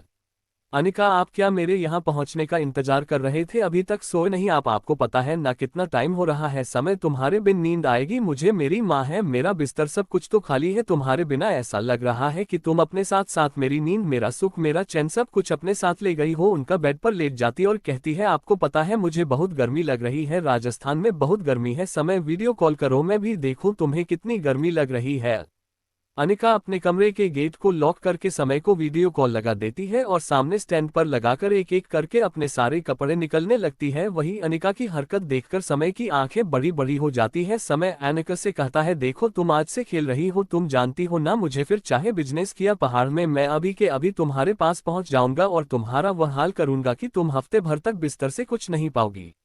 अनिका मुस्कुराते हुए कहती है, मुझे सजा देने या मेरे साथ कुछ करने के लिए आपको यहाँ आना पड़ेगा और नहीं तो ऐसी तड़पते रहो। अपने सारे कपड़े निकालकर अनिका बेड पर लेट जाती है। अनिका को इस तरह देखकर समय की हालत खराब हो चुकी थी। समय के शरीर में गर्मी बढ़ जाएगी। समय अनिका से कहता है, देख लो अगर अपनी पर आ गया ना तो मैं तुम्हारी वह हालत करूंगा कि शादी के 2 महीने में तुम माँ बन जाओगी। फिर मुझसे मत कहना कि शादी की इतनी जल्दी तुमने मुझे मन बना दिया। समय की बातें सुनकर अनिका हंसने लगती है और कहती है, बातें हवा में ना करिए मल्होत्रा साहब। अनिका का खुद का इस तरह मजाक बना था देख समय को गुस्सा आ जाता है और वह अपना फोन स्विच ऑफ करके रख लेता है। वही अनिका मुस्कुराने लगती है और जाकर शावर लेकर नाइट कपड़े पहनकर सो जाती है क्योंकि उसे कल 11 बजे मीटिंग में पहुंचना था। वहीं दूसरी तरफ सूर्यांश राणा महल के टेरेस पर खड़ा था और उसके पीछे उसके आदमी खड़े उससे आज की अपडेट दे रहे थे। जैसे ये निकालना राजस्थान में इंटर किया, उनका की लाइफ होते समय के आगे चल रही थी। उसका आना, उसका एटीट्यूड, उसकी चाल, सब कुछ सूर्यांश को अपनी तरफ आकर्षित कर रही थी और सूर्यांश पागल होता जा रहा था अनिका के लिए। वह अनिका के चेहरे पर उंगली करते हुए कहता है, कल आपसे मुलाकात होगी और अब आप राजस्थान से बाहर नहीं जा सकती क्योंकि अब कैदी बन गई है आप हमारी। सूर्यांश पागलों की तरह अनिका की वीडियो पर आपके रहा था, वही उसके पीछे खड़े उसके सारे आदमी सर झुकाकर खड़े थे क्योंकि वह जानते थे सूर्यांश को एक बार जो इंसान पसंद आ गया उसे वह किसी भी कीमत पर अपनी जिंदगी में शामिल करके रहता था, चाहे उसके लिए कितना भी गलत काम क्यों न करना पड़े उसे। और अब अनिका सूर्यांश की नजरों में आ चुकी थी और वही सूर्यांश अनिका की हर एक अदा पर पागल होता जा रहा था। नेक्स्ट मॉर्निंग अनिका टिया होकर डाइनिंग टेबल पर बैठकर समय को फोन लगा रही थी, लेकिन अभी तक समय ने फोन नहीं उठाया था। अनिका परेशान होकर उसे मैसेज भेज देती है, लेकिन मैसेज भी सीन नहीं हो रहे थे। उनका वहां से मीटिंग के लिए राणा कॉर्पोरेशन निकल जाती है। जब राणा कॉर्पोरेशन में पहुंचती है तो देखी है वहां पर हर एक इंसान उसे इज्जत और कायदे से बात कर रहा था। उसे लगता है शायद राजस्थान का कितना बड़ा बिजनेसमैन है, इसीलिए उसके यहाँ सब लोग ऐसे ही इज्जत करते होंगे। जब अनिका का मीटिंग हॉल में पहुंचती है तो वहां कुल मिलाकर 25 बिजनेसमैन बैठे हुए थे। सब अपनी अपने प्रेजेंटेशन देने लगते हैं। वहीं सूर्यांश की नजरें तो एक तक अनिका के ऊपर थी। उसके चेहरे के हाव भाव उसकी हर एक चीज को नोटिस कर रहा था और उसने ये भी नोटिस किया था कि इनका बार बार किसी को कॉल लग रही थी और फ्रस्ट्रेटेड होकर अपने बालों को खींच रही थी। फिर उनका के प्रेजेंटेशन की बारी आती है तो उनके सामने खड़ी होकर अपना प्रोजेक्ट डिटेल देने लगती है। वहीं उसके प्रोजेक्ट और उसके इतिहास देखकर सूर्यांश की आंखों में एक चमक आ जाती है। वही सारे बिजनेसमैन समझ चुके थे कि यह प्रोजेक्ट अनिका को ही मिलेगा, क्योंकि सूर्यांश किस तरह से उसे प्रोजेक्ट को बड़ी से बारीकी से देख रहा था सब लोग समझ चुके थे, इसलिए कोई कुछ नहीं कहता। जब अनिका की प्रेजेंटेशन खत्म होती है तो सब लोग तालियां बजाने लगते हैं। सूर्यांश खड़ा होकर अनिका से हाथ मिलाकर कहता है, ये प्रोजेक्ट आपका, सारे कागजात देकर कॉन्ट्रैक्ट साइन करते हैं, लिए चलिए ऑफिस में बैठकर बात करते हैं। वहीं अनिका का हाथ अभी भी सूर्यांश के हाथ में था। अनिका धीरे से अपना हाथ सूर्यांश के हाथ से हटती है। सूर्यांश के ऑफिस में जाने के बाद वह दोनों अपना अपना कॉन्टैक्ट सेंड करते हैं और एक दूसरे हाथ मिलाकर रात का वहां से जाने लगती है। तो सूर्यांश कहता है, साथ में लंच करते हैं क्योंकि लंच का टाइम हो चुका है और अब आप हमारे बिजनेस पार्टनर हैं तो हम आपको ऐसे तो नहीं जाने दे सकते। अनिका सूर्यांश की तरफ देखकर कहती है, सॉरी मिस्टर आना, लेकिन आज नहीं, क्योंकि आज मुझे कहीं जाना है और वैसे भी मेरी असिस्टेंट बाहर मेरा वेट कर रही है और मैं उसके बिना अकेले तो नहीं खा सकती ना, क्योंकि मेरे एम्प्लॉइज मेरे लिए मेरे दोस्त जैसे हैं। उन्हें छोड़कर मैं आपके साथ अगर लंच करने लगी ना तो मुझे अच्छा नहीं लगेगा। वैसे आपका लंच उधर रहा नेक्स्ट टाइम, और वहां से चली जाती है। अनिका की बातें सूर्यांश के दिल में जगह कर गई थी, क्योंकि सूर्यांश को ऐसी ही तो हुक्मरानी चाहिए थी अपने राजस्थान के लिए, जो छोटे से छोटे दर्द को भी महसूस कर सके। अब तो सूर्यांश का इरादा और पक्का हो गया था अनिका को अपनी पत्नी बनाने का और उसे पर अपनी मोहब्बत लूटने का, लेकिन सूर्यांश इस बात से बेखबर था कि अनिका पहले ही किसी की पत्नी बन चुकी है। नेक्स्ट मॉर्निंग अनिका टिया होकर डाइनिंग टेबल पर बैठकर समय को फोन लगा रही थी, लेकिन अभी तक समय ने फोन नहीं उठाया था। अनिका परेशान होकर उसे मैसेज भेज देती है, लेकिन मैसेज भी सीन नहीं हो रहे थे। अनिका वहां से मीटिंग के लिए राणा कॉर्पोरेशन निकल जाती है। जब राणा कॉर्पोरेशन में पहुंचती है तो देखी है वहां पर हर एक इंसान उसे इज्जत और कायदे से बात कर रहा था। उसे लगता है शायद राजस्थान का कितना बड़ा बिजनेसमैन है, इसीलिए उसके यहाँ सब लोग ऐसे ही इज्जत करते होंगे। जब अनिका का मीटिंग हॉल में पहुंचती है तो वहां कुल मिलाकर 25 बिजनेसमैन बैठे हुए थे। सब अपनी अपने प्रेजेंटेशन देने लगते हैं। वहीं सूर्यांश की नजरें तो एक तक अनिका के ऊपर थी। उसके चेहरे के हाव भाव उसकी हर एक चीज को नोटिस कर रहा था और उसने ये भी नोटिस किया था कि अनिका बार बार किसी को कॉल लग रही थी और फ्रस्ट्रेटेड होकर अपने बालों को खींच रही थी।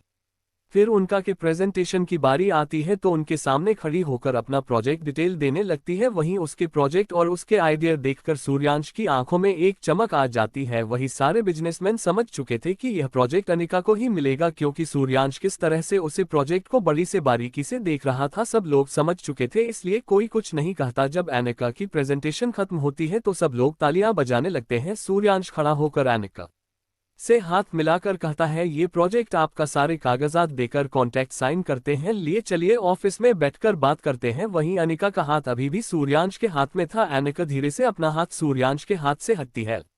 सूर्यांश के ऑफिस में जाने के बाद वह दोनों अपना अपना कॉन्ट्रैक्ट साइन करते हैं और एक दूसरे हाथ मिलाकर अनिका वहां से जाने लगती है। तो सूर्यांश कहता है, साथ में लंच करते हैं क्योंकि लंच का टाइम हो चुका है और अब आप हमारे बिजनेस पार्टनर हैं तो हम आपको ऐसे तो नहीं जाने दे सकते। अनिका सूर्यांश की तरफ देखकर कहती है, सॉरी मिस्टर राणा, लेकिन आज नहीं, क्योंकि आज मुझे कहीं जाना है और वैसे भी मेरी असिस्टेंट बाहर मेरा वेट कर रही है और मैं उसके बिना अकेले तो नहीं खा सकती ना, क्योंकि मेरे एम्प्लॉइज मेरे लिए मेरे दोस्त जैसे हैं। उन्हें छोड़कर मैं आपके साथ अगर लंच करने लगी ना तो मुझे अच्छा नहीं लगेगा। वैसे आपका लंच उधर रहा नेक्स्ट टाइम, और वहां से चली जाती है। अनिका की बातें सूर्यांश के दिल में जगह कर गई थी, क्योंकि सूर्यांश को ऐसी ही तो हुक्मरानी चाहिए थी अपने राजस्थान के लिए, जो छोटे से छोटे दर्द को भी महसूस कर सके। अब तो सूर्यांश का इरादा और पक्का हो गया था अनिका को अपनी पत्नी बनाने का और उसे पर अपनी मोहब्बत लूटने का। लेकिन सूर्यांश इस बात से बेखबर था कि अनिका पहले ही किसी की पत्नी बन चुकी है। अनिका सूर्यांश के ऑफिस से निकलकर सीधा नैन्सी के पास आती है। नैन्सी और अनिका वहां से अपने होटल के लिए निकल जाती है। दोनों 1 घंटे बाद जब उस फ्लैट में पहुंचती है तो अचानक नैन्सी के पास किसी का कॉल आता है। नैन्सी से बात करके मुझे अभी के अभी जाना होगा, घर पर कुछ प्रॉब्लम हो गई है और मैं 2-3 दिन में वापस आ जाऊंगी, तब तक आप अकेले ही मैनेज कर पाएंगे ना। अनिका नैन्सी के हाथ पर अपना हाथ रखती और कहती है तुम जाओ, मैं संभाल लूंगी। नैन्सी वहां से तुरंत ही तत्काल में फ्लाइट बुक करके निकल जाती है, क्योंकि उसे एयरपोर्ट पहुंचने में भी 1 से 1.5 घंटा लगने वाला था और फिर तुरंत ही उसकी फ्लाइट थी। वहीं आने का उसे फ्लैट का डोर खोलकर अंदर आती है। आज उससे बहुत अकेलापन लग रहा था, क्योंकि नैन्सी थी उसके अकेलेपन का सहारा, लेकिन अब तो नैन्सी भी अपने घर चली गई थी। वहीं अनिका को बार बार समय की याद आ रही थी, लेकिन समय का फोन अभी भी स्विच ऑफ था। वहीं अनिका बाहर के गेट को अच्छी तरीके से लॉक करके पूरे घर की लाइट ऑफ करके अपने कमरे में चली जाती है और वह अपने कपड़े निकालकर एक टॉवल लपेट लेती है। तभी अनिका को अपनी गर्दन पर किसी की सांस महसूस होती है और उनका की आंखें चौड़ी हो जाती है। तभी एक हाथ अनिका की कमर को अपने आगोश में भर लेता है। उसे हाथ को महसूस करते ही अनिका की आंखें सुकून से बंद हो जाती है और वह खुद को बिल्कुल ढीला छोड़ देती है। तभी उसके कान में एक भारी मर्दाना आवाज आती है, क्या अपने बचाव में कुछ नहीं करेंगे आप? अनिका उसके हाथ को पकड़कर कहती है, आपसे बचकर जाना भी कहाँ है, मुझे तो आपकी बाहों में रहना है। जी हाँ, वह समय था जो अनिका की गैरमौजूदगी में अनिका के फ्लैट पर आया था। समय अनिका को खुद से चिपक लेता है और कहता है, कल रात तुमने मुझे बहुत परेशान किया था, इसलिए मैं कल रात में अपना पूरा काम खत्म करके सुबह तुम्हारे पास आ गया था, लेकिन तब तक तुम ऑफिस जा चुकी थी तो मैं तुम्हारा वेट कर रहा था। वह अनिका के टावल को खींचकर उसके शरीर से अलग कर देता है। अनिका समय की तरफ देखती और कहती है, बहुत बेशर्म हो तुम। समय खुद को अनिका से चिपक लेता है और कहता है, अपनी बीवी से कैसी शर्म, अगर बीवी से शर्म करूंगा तो बच्चे कैसे पैदा करूंगा। समय में भी इस वक्त कोई भी कपड़ा नहीं पहना हुआ था, वही अनिका भी उसके सामने ऐसे ही थी। दोनों एक दूसरे की बाहों में एक दूसरे का महसूस कर रहे थे। वही अचानक से अनिका अपने होठों को समय के फोटो में रख देती है और उसे शिद्दत से चमन लगती है। उनकी वह सॉफ्ट किस जुनून किस में बदल जाती है, पता ही नहीं चलता। समय के हाथ अनिका के पूरे शरीर को नाप रहे थे, वही अनिका के हाथ समय की पीठ पर घूम रहे थे। दोनों बेकाबू होकर एक दूसरे को पागलों की तरह चूम रहे थे, जैसे आज के बाद वह कभी एक दूसरे को देख नहीं पाएंगे। वही समय अनिका को सामने की दीवार से सद देता है और उसकी पूरी पीठ को चूमने और काटने लगता है और अनिका भी सिसकियां भर रही थी, क्योंकि उसे समय का अपने इस तरह करीब आना बहुत अच्छा लग रहा था और वह पूरी मत हो चुकी थी। तभी अचानक अनिका का फोन वाइब्रेट करने लगता है। अनिका फोन को इग्नोर करती है, वह दोबारा से वाइब्रेट करने लगता है। तभी समय अनिका को छोड़कर कहता है, देख लो किसी का अर्जेंट कॉल हो। अनिका फोन उठाती है तो किसी अनजान नंबर से कॉल था। आने का हेलो रहती है, तभी सामने से एक आवाज आती है, मैं नीचे डाइनिंग एरिया में आपका इंतजार कर रहा हूं और मैं ये भी जानता हूं कि नैन्सी वापस घर चली गई है, क्योंकि उसके घर में कोई इमरजेंसी थी। तो क्या आप मेरे साथ लंच करना चाहेंगे? वैसे लंच का टाइम तो निकल चुका है, तो हम डिनर कर सकते हैं। अनिका एक नज़र समय की तरफ देखती है और कहती है, सॉरी मिस्टर राणा, लेकिन मैं लंच कर चुकी हूँ और रही बात डिनर की तो ओके, मैं डिनर आपके साथ करूंगी, बट आपको उसके लिए थोड़ा वेट करना पड़ेगा, क्योंकि अभी तो शाम के 5 बजे रहे हैं और डिनर का टाइम रात 9 बजे का है। तो अगर आप 9 बजे तक वेट कर सकते हैं तो कोई बात नहीं। दूसरी तरफ से सूर्यांश कहता है, ओके कोई बात नहीं, वैसे भी मेरी एक मीटिंग है, तब तक मैं वह मीटिंग अटेंड कर लेता हूं, तो आप ठीक 9 बजे डाइनिंग एरिया में आ जाएगा। अनिका ओके कहकर कॉल कट कर देती है और अपने फोन को स्विच ऑफ कर देती है। वही समय अनिका के चेहरे को देख रहा था, तभी उनका समय की गोदी में जाकर बैठ जाती है और कहती है, वह मिस्टर राणा मुझे डिनर के लिए इन्वाइट कर रहे थे। समय अनिका की तरफ देखा है और कहता है, मुझे 2 दिन का टाइम मिला था, अब मैं वह 2 दिन तुम्हारे साथ बिताना चाहता था, लेकिन अब लग रहा है कि मैं यहाँ की गलती कर दी और उठकर जाने लगता है। तभी अनिका उसे धक्का देती है और उसे बेड पर लेटकर खुद उसके ऊपर आकर बैठ जाती है और कहती है, मुझे 9 बजे जाना है, तब तक का समय तुम्हारे साथ, और रही बात डिनर की तो डिनर तो हम दोनों साथ करेंगे, चाहे उसके लिए मुझे कुछ भी क्यों न करना पड़े। ओके, और दोनों फिर से एक दूसरे को शिद्दत से अपने प्यार का एहसास करवाने लगते हैं। एनिका बैडलाती हुई थी और समय उसकी कमर के निचले हिस्से को शिद्दत से चल रहा था। एनिका अपनी गर्दन इधर उधर हिला रही थी क्योंकि अब कंट्रोल हो चुकी थी, उसका खुद पर से पूरा कंट्रोल छूट चुका था। वही समय उसको तड़प रहा था और उसे पनिशमेंट दे रहा था। बर्दाश्त नहीं होता तो उसे समय का हाथ पकड़कर खींचकर उसे अपने ऊपर गिरा देती है और इस समय एकदम से एनिका के अंदर इंटर हो जाता है और दोनों की अपनी प्यार की खूबसूरत दुनिया बसाने लगती है। वहीं दूसरी तरफ नीचे डाइनिंग एरिया में बैठा सूर्यांश एनिका के बाहर आने का इंतजार कर रहा था। रात के 8 बजे थे लेकिन अभी तक टाइम एरिया में नहीं आई थी और अनिका का फोन भी स्विच ऑफ जा रहा था। सूर्यांश को गुस्सा आने लगता है, तभी वह अपने सेक्रेटरी से कहता है तो सेक्रेटरी के अंदर सर मैम 9 बजे का टाइम दिया था और अभी तो 8 बजे है, तो अभी तो 1 घंटा में उनका वेट करना पड़ेगा। अगर वह फिर नहीं आती है तो हम उनके फ्लैट पर चलकर चेक करेंगे। अपने सेक्रेटरी की बात सुनकर सूर्यांश कुछ नहीं कहता। जो इंसान एक एक सेकंड को अपने कीमती था, आज वह पिछले 6 घंटे से अनिका का इंतजार कर रहा था उसके साथ थोड़ा सा टाइम बताने के लिए। वही अनिका अपने पति की बाहों में दुनिया जहां का सुकून आ रही थी और अपने पति को महसूस कर रही थी। वही अनिका समय को रोकने के लिए कहती है क्योंकि 8:30 बज चुका था और 9 बजे उसे डिनर के लिए जाना था। वही समय अनिका कुछ छोड़ना नहीं चाहता था लेकिन बार बार कहने पर समय अनिका को छोड़ देता है और खुद वॉशरूम में चला जाता है। अनिका समझ जाती है कि समय उससे नाराज हो गया है लेकिन उसका जाना जरूरी था क्योंकि यह प्रोजेक्ट वह सूर्यांश राणा के साथ कर रही थी और सूर्यांश राणा अपने समय का बहुत पाबंद इंसान था, ये भी बातों का बहुत अच्छे से जानती थी। वही उनका भी दूसरे वॉशरूम में जाकर तैयार होती है और फिर वहां से अपने कमरे में आती है तो देखी है समय अभी वहां नहीं था। वह एक नोट लिखकर टेबल पर रख देती है और वहां से चली जाती है। समय जब कमरे में आता है तो देखा है कि अनिका कमरे एल में कहीं नहीं थी। फिर वह नोट उठाकर पढ़ता है तो उसमें लिखा था कि वह डिनर पर जा रही है। ये देखकर समय गुस्से में अपने मुठिया खींच लेता है और वहां से तैयार होकर बाहर निकल जाता है। जब वह बाहर जा रहा था तभी सूर्यांश के सेक्रेटरी की नजर उसे पर पड़ जाती है और वह उसके पास जाकर कहता है मिस्टर मल्होत्रा, आप राजस्थान आए हुए हैं और हमें पता भी नहीं इस बारे में। समय उसकी तरफ देखा कहता है मैं यहाँ अपने पर्सनल काम से आया था इसीलिए इन्फॉर्म नहीं किया। Any problem? नो सर, आप हमारे राजस्थान के मेहमान हैं तो प्लीज अभी चलकर उन्हें ज्वाइन कर लीजिए और साथ में डिनर करते हैं। समय मन कर देता है और होटल से बाहर निकल जाता है। राघव सूर्यांश के पास जाता है और कहता है सर, मल्होत्रा इंडस्ट्रीज के मालिक मिस्टर समय मल्होत्रा अपने होटल में रुके हुए हैं और अभी मैंने उन्हें होटल से बाहर जाते हुए देखा। इस वक्त वह बहुत गुस्से में लग रहे थे। अनिका जब समय के बारे में सुनती है तो उसकी कान खड़े हो जाते हैं और वह समझ जाती है कि समय उसी से नाराज होकर होटल से चला गया है। वह अपना फोन उठाकर समय को कॉल करती है लेकिन समय उसका फोन नहीं उठता। वही उनका परेशान हो जाती है क्योंकि उसका पति इतना जिद्दी था जिसके बारे में कुछ कह नहीं सकते थे। सूर्यांश राघव की तरफ देखकर कहता है तो ठीक है, अगर वह वापस बुलाते हैं तो आप उनसे मेरी मीटिंग फिक्स कीजिए क्योंकि मुझे उनसे कुछ बात करनी है और जाकर अपना डिनर कर लो। डिनर स्टॉप करते हैं तभी अचानक से अनिका का फोन बजाने लगता है। जब उनका स्क्रीन पर शोर है नाम को देखते हैं तो वह जल्दी से कॉल उठा लेती है। दूसरी तरफ से नैन्सी की आवाज आती है, मैं आपके पापा आपसे मिलना चाहते हैं, वह 3 दिन से हमारे ऑफिस में पूरे दिन बैठे रहते हैं। अनिका नैन्सी की बात सुनकर रहती है, उनसे बोल दो कि मुझे उनसे कोई मतलब नहीं और ना ही मैं उनसे मिलना चाहती हूँ। उन्हें जहाँ जाना है, जितना इंतजार करना है वह कर सकते हैं क्योंकि अनिका किसी के लिए अपने उसूल नहीं बदल सकती। और उनसे कह देना कि यह करे और यह अपनापन टाइम कहाँ गया था जब उन्होंने मेरी माँ की मरते ही मुझे अकेला छोड़ दिया था। उनसे कहो वह अपनी बीवी और अपनी बेटी पर ध्यान दे, मुझ पर नहीं, क्योंकि मेरी माँ के मरने की बाद ही मैं अनाथ हो गई थी और अनाथों के घर परिवार नहीं होते।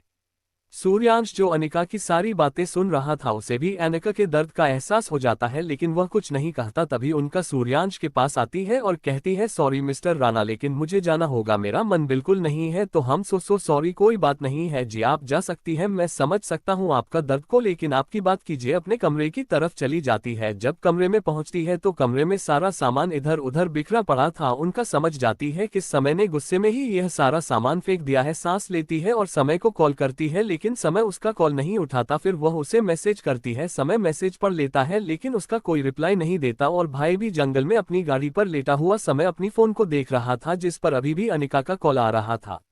राघव सूर्यांश के पास जाता है और कहता है सर, मल्होत्रा इंडस्ट्रीज के मालिक मिस्टर समय मल्होत्रा अपने होटल में रुके हुए हैं और अभी मैंने उन्हें होटल से बाहर जाते हुए देखा। इस वक्त वह बहुत गुस्से में लग रहे थे। अनिका जब समय के बारे में सुनती है तो उसकी कान खड़े हो जाते हैं और वह समझ जाती है कि समय उसी से नाराज होकर होटल से चला गया है। वह अपना फोन उठाकर समय को कॉल करती है लेकिन समय उसका फोन नहीं उठता। वही उनका परेशान हो जाती है क्योंकि उसका पति इतना जिद्दी था जिसके बारे में कुछ कह नहीं सकते थे।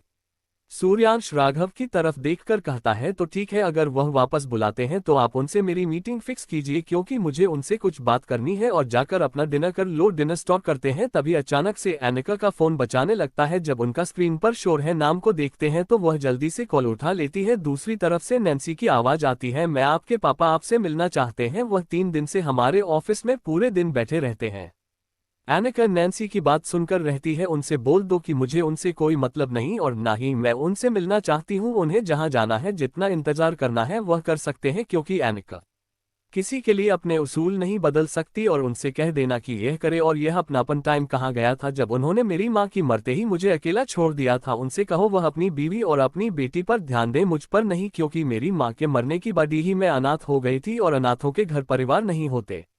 सूर्यांश जो अनिका की सारी बातें सुन रहा था, उसे भी एनिका के दर्द का एहसास हो जाता है, लेकिन वह कुछ नहीं कहता। तभी उनका सूर्यांश के पास आती है और कहती है, सॉरी मिस्टर राणा, लेकिन मुझे जाना होगा, मेरा मन बिल्कुल नहीं है। तो हम सो सॉरी, कोई बात नहीं है जी, आप जा सकती हैं, मैं समझ सकता हूँ आपका दर्द को, लेकिन आपकी बात कीजिए। अपने कमरे की तरफ चली जाती है। जब कमरे में पहुंचती है तो कमरे में सारा सामान इधर उधर बिखरा पड़ा था। उनका समझ जाती है कि समय ने गुस्से में ही यह सारा सामान फेंक दिया है। सांस लेती है और समय को कॉल करती है, लेकिन समय उसका कॉल नहीं उठाता। फिर वह उसे मैसेज करती है, समय मैसेज पढ़ लेता है, लेकिन उसका कोई रिप्लाई नहीं देता। और भाई भी जंगल में अपनी गाड़ी पर लेटा हुआ समय अपनी फोन को देख रहा था, जिस पर अभी भी अनिका का कॉल आ रहा था, लेकिन समय अनिका का कॉल रिसीव नहीं करता है और फोन को वही गाड़ी में डालकर वही बोनट पर लेटा रहता है। अनिका समय को फोन कर करके परेशान हो चुकी थी, लेकिन समय फोन नहीं उठा रहा था। रात के तकरीबन 2 बजे के आसपास समय वापस आता है और आकर वॉशरूम में चला जाता है। समय लाइट ऑन नहीं की थी, उससे लग रहा था कि अनिका सो रही होगी, लेकिन अनिका सोफे पर बैठी उसे ही देख रही थी।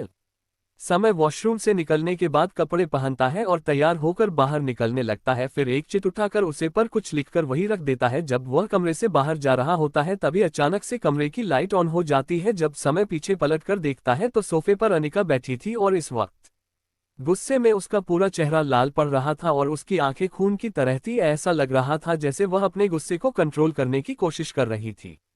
समय अनिका की तरफ देखा है, लेकिन कहता कुछ नहीं। अनिका समय के सामने आकर खड़ी हो जाती है और कहती है, कहाँ जा रहे हो आप, वह भी मुझसे बिना मिले, मुझे बिना बताए। सर मैं अभी भी कुछ नहीं कहा था। वही उनका एकदम खींचकर समय को अपने सामने खड़ा कर दिया और कहती है, कुछ पूछ रही हूँ मैं आपसे, आपको जवाब देना होगा। मेरी बात का कहाँ थे आप पूरी रात, और इस वक्त जाकर चोरों की तरह कहाँ जा रहे थे। समय अनिका के हाथ को हटा देता है और कहता है, मैं वापस मुंबई जा रहा हूँ, मेरा कुछ अर्जेंट काम है और तुम रहो यहाँ पर आराम से, अपने मिस्टर राणा के साथ डिनर पर जाओ, उनके साथ काम करो, जो करना है करो, लेकिन प्लीज मुझसे दूर रहो।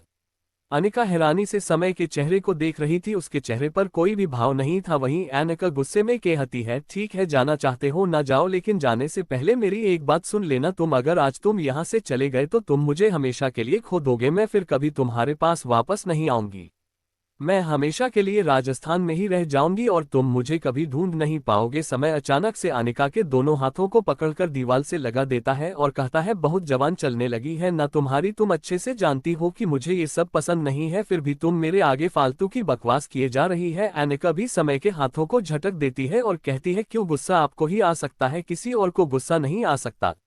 समय अनिका को छोड़कर उसकी तरफ पीठ करके खड़ा हो जाता है, उनके पीछे से समय के पीठ पर अपना कर रख लेती है और कहती है, मैं जानती हूँ आप नाराज हो, बट ये बिजनेस मीटिंग थी और उन्होंने इनवाइट किया था, मेरे जाना जरूरी था, और मैं जानती हूँ कि कोई पत्नी होने के नाते सबसे पहले मेरी प्रायोरिटी आपका होनी चाहिए थी, लेकिन आप ही ने मुझसे कहा था ना कि मैं 9 बजे के बाद जा सकती हूँ, तो फिर आप नाराज क्यों हो रहे हो। आप कभी भी बिजनेस मीटिंग में जाते हो या कहीं भी जाते हो तो मैं तो नाराज होती ही नहीं। आपसे 1 साल बाद मिले हैं हम और फिर से वही लड़ाई झगड़ा, वही सब कुछ, ऐसे कैसे चलेगा। समय हम दोनों को एक दूसरे को समझना होगा, अगर हम छोटी छोटी बातों पर ऐसे रिएक्ट करेंगे तो हमारा रिश्ता कैसा हो जाएगा, जानते हो ना। आप एक बात बताओ, आपको मुझ पर यकीन नहीं है, विश्वास नहीं मुझ पर। समय पलटकर अनिका को अपने सीने से लगा लेता हूँ, कहता है, बहुत विश्वास है तुम पर, लेकिन पता नहीं क्यों ये सूर्यांश राणा मुझे कुछ ठीक नहीं लग रहा। ऐसा लग रहा है वह जानबूझकर तुम्हारे करीब आने की कोशिश कर रहा है, वरना जिस सूर्यांश राणा को मैं जानता हूँ वह कभी भी औरतों से मीटिंग नहीं करता, नहीं उनका साथ डिनर पर जाता है, नहीं लंच पर इन्वाइट करता है, नहीं अपना पर्सनल नंबर किसी को देता है, लेकिन वह तुम्हारे साथ यह सब कुछ कर रहा है। मुझे डाउट है अनिका वह तुम्हें मुझसे अलग ना कर दे। समय पहले बात तो मेरे दिल में ऐसा कुछ नहीं है, और अगर मिस्टर राणा के दिल में ऐसा कुछ है भी तो वह उनकी अपनी प्रॉब्लम है, मेरी नहीं। और जिस दिन मुझे लगा कि वह अपनी लिमिट क्रॉस कर रहे हैं उसे दिन मैं उन्हें अपनी शादी का सच बता दूंगी, और उसे दिन मैं आपको भी बोलूंगी आप हमारी शादी को पब्लिक की अनाउंस कर दीजिए, लेकिन मुझे थोड़ा वक्त तो आप दे सकते हैं ना। समय अनिका को अपने सीने से लगाकर खड़ा होता है और कहता है मुझे डर लग रहा है इनका, मैं आज तक कभी किसी चीज को खोने से नहीं डरा, लेकिन आज तुम्हें खोने से मैं डर रहा हूँ। अनिका तुम मेरे पास आपकी इस डर का एक सॉल्यूशन है। समय उसकी तरफ देखा है तो कहता है आप मेरे साथ इस प्रोजेक्ट में पार्टनरशिप कर लीजिए, फिर आप हमेशा मेरे साथ इस प्रोजेक्ट पर रहेंगे, मुझे कभी भी मिस्टर राणा से अकेले में मीटिंग नहीं करनी पड़ेगी और आपको भी कभी इनसिक्योर फील नहीं होगा। अनिका की बात सुनकर समय अनिका के माथे को चुनकर कहता है थैंक यू सो मच मुझे समझने के लिए। अनिका भी मुस्कुराकर समय के गले लग जाती है और अपनी आंखें बंद कर लेती है। उनका समय से कहती है मुझे नींद आ रही है, आपके चक्कर में ना मैं पूरी रात नहीं सोई, सो जाए मुझे भी सोने दीजिए। समय अनिका को अपनी बाहों में उठाकर बेड पर लेट देता है और ब्लैंकेट से कर करके उसके पास लेट जाता है। उनका समय के पास खिसक कर उसके सीने पर अपना सर रखकर आंखें बंद कर लेती है, वहीं समय भी अपनी आंखें बंद कर लेता है और दोनों गहरी नींद में चले जाते हैं। वहीं दूसरी तरफ राणा महल की सबसे ऊपर टेरेस पर खड़े सूर्यांश राणा पूरे राजस्थान को देख रहे थे और उनके मन में सिर्फ और सिर्फ अनिका घूम रही थी। तभी उनके पीछे खड़ा उनका आदमी राघव कहता है सर। राघव सर हम अनिका मैम के ऊपर। तभी सूर्यांश घूरकर राघव की तरफ देखा है। एल तो राघव सर हम हुकुम रानी साहब पर पूरी नजर रखे हुए हैं और वह डिनर के बाद जब अपने फ्लैट में गई एल उसके बाद वह बाहर नहीं आएंगे और उनके साथ इस वक्त वहां भी कोई मौजूद नहीं है क्योंकि नैन्सी को तो अपने ही कम से वापस मुंबई भेज दिया था। सूर्यांश राघव की तरफ देखकर कहता है मैंने तुम्हें उन पर नजर रखने के लिए नहीं बोला, मैंने तुम्हें उन्हें प्रोटेक्ट करने के लिए बोला है, तो आज के बाद कभी भी नजर मत रखना उन पर क्योंकि वह खुद में ही इतनी काबिल है कि वह किसी को अपनी तरफ आंख उठा के बिना देखने दे। सूर्यांश की बात सुनकर राघव कहता है सर एक बार उनके बारे में पता करना चाहिए, क्या पता उनकी जिंदगी में कोई हो जिससे वह प्यार करती हो। या सभी एकदम सूर्यांश राघव की गर्दन पकड़कर दबा देता है और वहीं राघव का हाथ पर झपट आने लगते हैं और वह कुछ बोल नहीं पा रहा था क्योंकि सूर्यांश अभी भी राघव की गर्दन को दबे जा रहा था। अब जब लगता है सूर्यांश के अब मर जाएगा तब जाकर सूर्यांश राघव की गर्दन को देखा करता है और सूर्यांश के छोड़ते ही राघव जमीन पर गिर जाता है और जोर जोर से खांसने लगता है। सूर्यांश एक पैर के बाल नीचे बैठ जाता है और कहता है वह सिर्फ हमारी है और हमारे अलावा उनकी जिंदगी में कोई नहीं हो सकता, और अगर हुआ बिना तो हम जान से मार देंगे उसे, लेकिन अपनी हुकुम रानीसा को खुद से दूर कभी नहीं जाने देंगे। और यह बात आज आप अपने दिमाग में अच्छे से बिता लीजिए, राजस्थान की हुकुम रानीसा और हमारी पत्नी सिर्फ और सिर्फ अनिका बनेगी और इसमें हम कभी भी कोई भी मजाक या कोई डाउट बर्दाश्त नहीं करेंगे। अपनी गर्दन को नीचे झुकाकर खड़ा रहता है और सूर्यांश वहां से नीचे चला जाता है। तभी राघव ऊपर देखकर कहता है सर लेकिन जब आपको पता चलेगा कि हमसे मिलने के लिए एक लड़का आता है और एक बच्चे के साथ वह पहले भी रह चुकी है, अगर वह उनका बॉयफ्रेंड या उनके पति हुआ तो आप क्या करेंगे? जहां तक मैं आपके पागलपन को जानता हूं आप उसे लड़की की जान दे देंगे, लेकिन क्या फिर आपको हुकुम रानीसा का प्यार मिलेगा? कभी नहीं, नफरत करेंगे वह आपसे। अगर आपको उन्हें जितना है तो प्यार से जीत लिए, जबरदस्ती और छीन कर नहीं। लेकिन ये सारी बातें पीछे ही बोल सकता था क्योंकि सूर्यांश के मुंह पर वह ये सब बातें कह ही नहीं सकता था, वरना सूर्यांश उसे अपनी राजस्थान के चौराहे पर लटका चुका होगा। सूर्यांश जब अपने कमरे में पहुंचता है तो सुबह के 5 बजे रहे थे। सूर्यांश अपने कमरे से निकालकर जिम में चला जाता है और एक्सरसाइज करने लगता है। धीरे धीरे राणा खानदान के सारे बेटे जिम में आ जाते हैं क्योंकि सबको पता था सूर्यांश को लेट आने वाले लोग बिल्कुल पसंद नहीं और सब अपनी पनिशमेंट नहीं चाहते थे, इसलिए सब वक्त से जिम में पहुंच जाते हैं। वहीं सूर्यांश को वहां पहले से ही एक्सरसाइज करता है देख सबके मुंह बन जाते हैं क्योंकि उन्हें लगा था आज वह जल्दी उठ गए तो वह सूर्यांश से पहले जिम में पहुंच जाएंगे, लेकिन हर बार की तरह सूर्यांश पहले से ही वहां मौजूद था। आइए जानते हैं सूर्यांश की फैमिली के बारे में। वीरेंद्र राणा सूर्यांश के दादाजी, गायत्री वीरेंद्र राणा सूर्यांश की दादी माँ, राजीव राणा सूर्यांश के पापा, सुप्रिया राजीव राणा सूर्यांश की माँ, केतन राणा सूर्यांश के चाचा, कामिनी केतन राणा सूर्यांश की चाची, सविता राणा सूर्यांश की बुआ जो अपनी पति की मौत के बाद अपने बच्चों के साथ राणा महल में ही रहती है, रोहित सूर्यांश का छोटा भाई, कनक सूर्यांश की छोटी बहन, रोनित सूर्यांश के चाचा का बेटा, गौरी सूर्यांश के चाचा की बेटी, साहिल और समर सूर्यांश की बुआ के बेटे। तो ये थी राणा फैमिली और सूर्यांश इस घर का सबसे बड़ा बेटा और राजस्थान का हुकुमसा और राणा फैमिली का वारिस। इस घर में सब लोग बहुत अच्छे थे, लेकिन जो जैसा दिखता है वैसा हो यह जरूरी तो नहीं, और यह मैं क्यों बोला यह आपको आगे पता चलेगा। कनक सूर्यांश के आगे आकर खड़ी हो जाती है और कहती है भाई साहब आपसे बात करनी है। सूर्यांश ट्रेडमिल बंद करके कनक के आगे खड़ा हो जाता है तो कनक अपनी नजर नीचे कर लेती है क्योंकि उसे सूर्यांश से बहुत डर लगता था, लेकिन फिर भी उसे सूर्यांश को सब कुछ बताना था। अगर सूर्यांश को खुद पता चला तो वह जानता था कि सूर्यांश उन सब के साथ क्या कर सकता है। वही कनक की बात सुनकर सब लोग अपना सर नीचे करके सूर्यांश के सामने खड़े हो जाते हैं। सूर्यांश एक नज़र सबको देखा है और कहता है, अब कौन सी गलती की है तुम सब ने, क्योंकि मैं जानता हूं बिना गलती के तुम लोग सर नीचे करके खड़े होने वालों में से तो बिल्कुल नहीं हो। कनक रहती है, भाई साहब हमारे कॉलेज में एक लड़का है, मोहित नाम है उसका, वह मुझे बहुत परेशान करता है और कल उसने मेरे और गौरी के साथ बदतमीजी करने की कोशिश की, लेकिन आपकी कहीं अनुसार हमने पूरे कॉलेज में किसी को नहीं बताया। कैमरा खानदान के बच्चे हैं और उसने मुझे धमकी दी है कि अगर मैं कल उसका प्रपोज एक्सेप्ट नहीं किया तो वह मुझे पूरे कॉलेज के सामने बिना कपड़ों के घूमेगा और मेरी इज्जत को नीलाम कर देगा। कनक गौरी की बात सुनकर सूर्यांश का गुस्सा अपनी हर हद पार कर जाता है और वह खींचकर अपने चारों भाइयों को थप्पड़ मारता है कि तुम चारों के होते हुए कोई भी लड़का आकर मेरी बहनों की इज्जत पर हाथ डालने की बात करता है और तुम लोग कुछ नहीं कर पाते। वहीं अपनी गलती मानकर वह चारों अपनी गर्दन नीचे कर लेते हैं, क्योंकि उन चारों कोई लड़ाई झगड़ा बिल्कुल पसंद नहीं था, वह अहिंसा वाली लोग थे। लेकिन सूर्यांश वह तो अब मोहित के साथ क्या करेगा ये तो भगवान ही जानता था, क्योंकि मोहित ने उनकी बहन की इज्जत पर नहीं, राणा खानदान की इज्जत पर हाथ डाला था और सूर्यांश अब उन्हें माफ करने वालों में से तो नहीं था।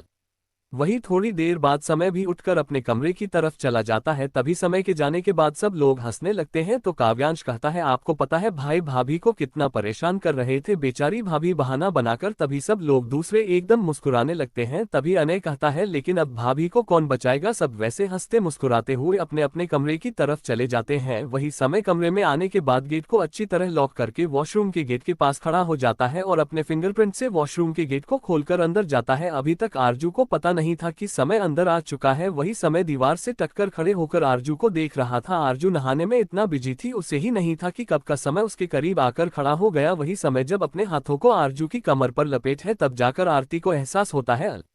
आरजू हड़बड़ाकर समय को खुद से दूर करने लगती है, लेकिन समय उसे खुद से चिपकाते हुए कहता है, अब तो सब कुछ बेकार है बीवी, क्योंकि अब मैं तुम्हें छोड़ने वाला तो नहीं हूँ। और एकदम से अपने साथ फोटो को उसकी गुलाबी रसीली होठों पर रखकर पैशनेटली काटने लगता है।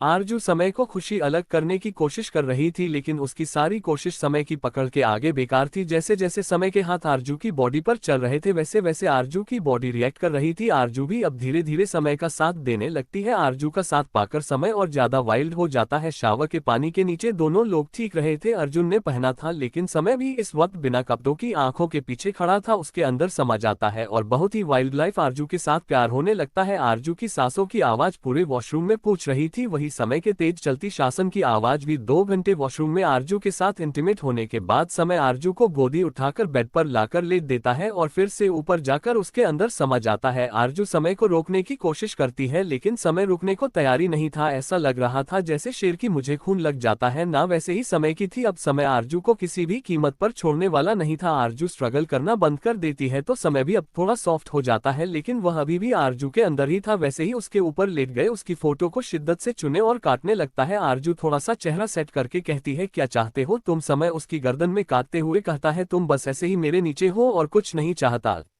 आज जो अब समय से हार चुकी थी इसलिए वह भी कोई रिएक्ट नहीं करती और जो समय कर रहा था उसे करने देती है। थोड़ी देर बाद समय रुकता है, उसके पूरे शरीर पर पसीना पसीना था और आरजू भी पसीने में भीगी हुई थी। तभी आरजू रहती, अब आप होकर मेरे ऊपर से। समय कहता है, नहीं मैं तो नहीं उठने वाला, आज पूरी रात में पनिशमेंट मिलेगी और मेरी पनिशमेंट से तुम बच नहीं सकती हुक्मरानी सा।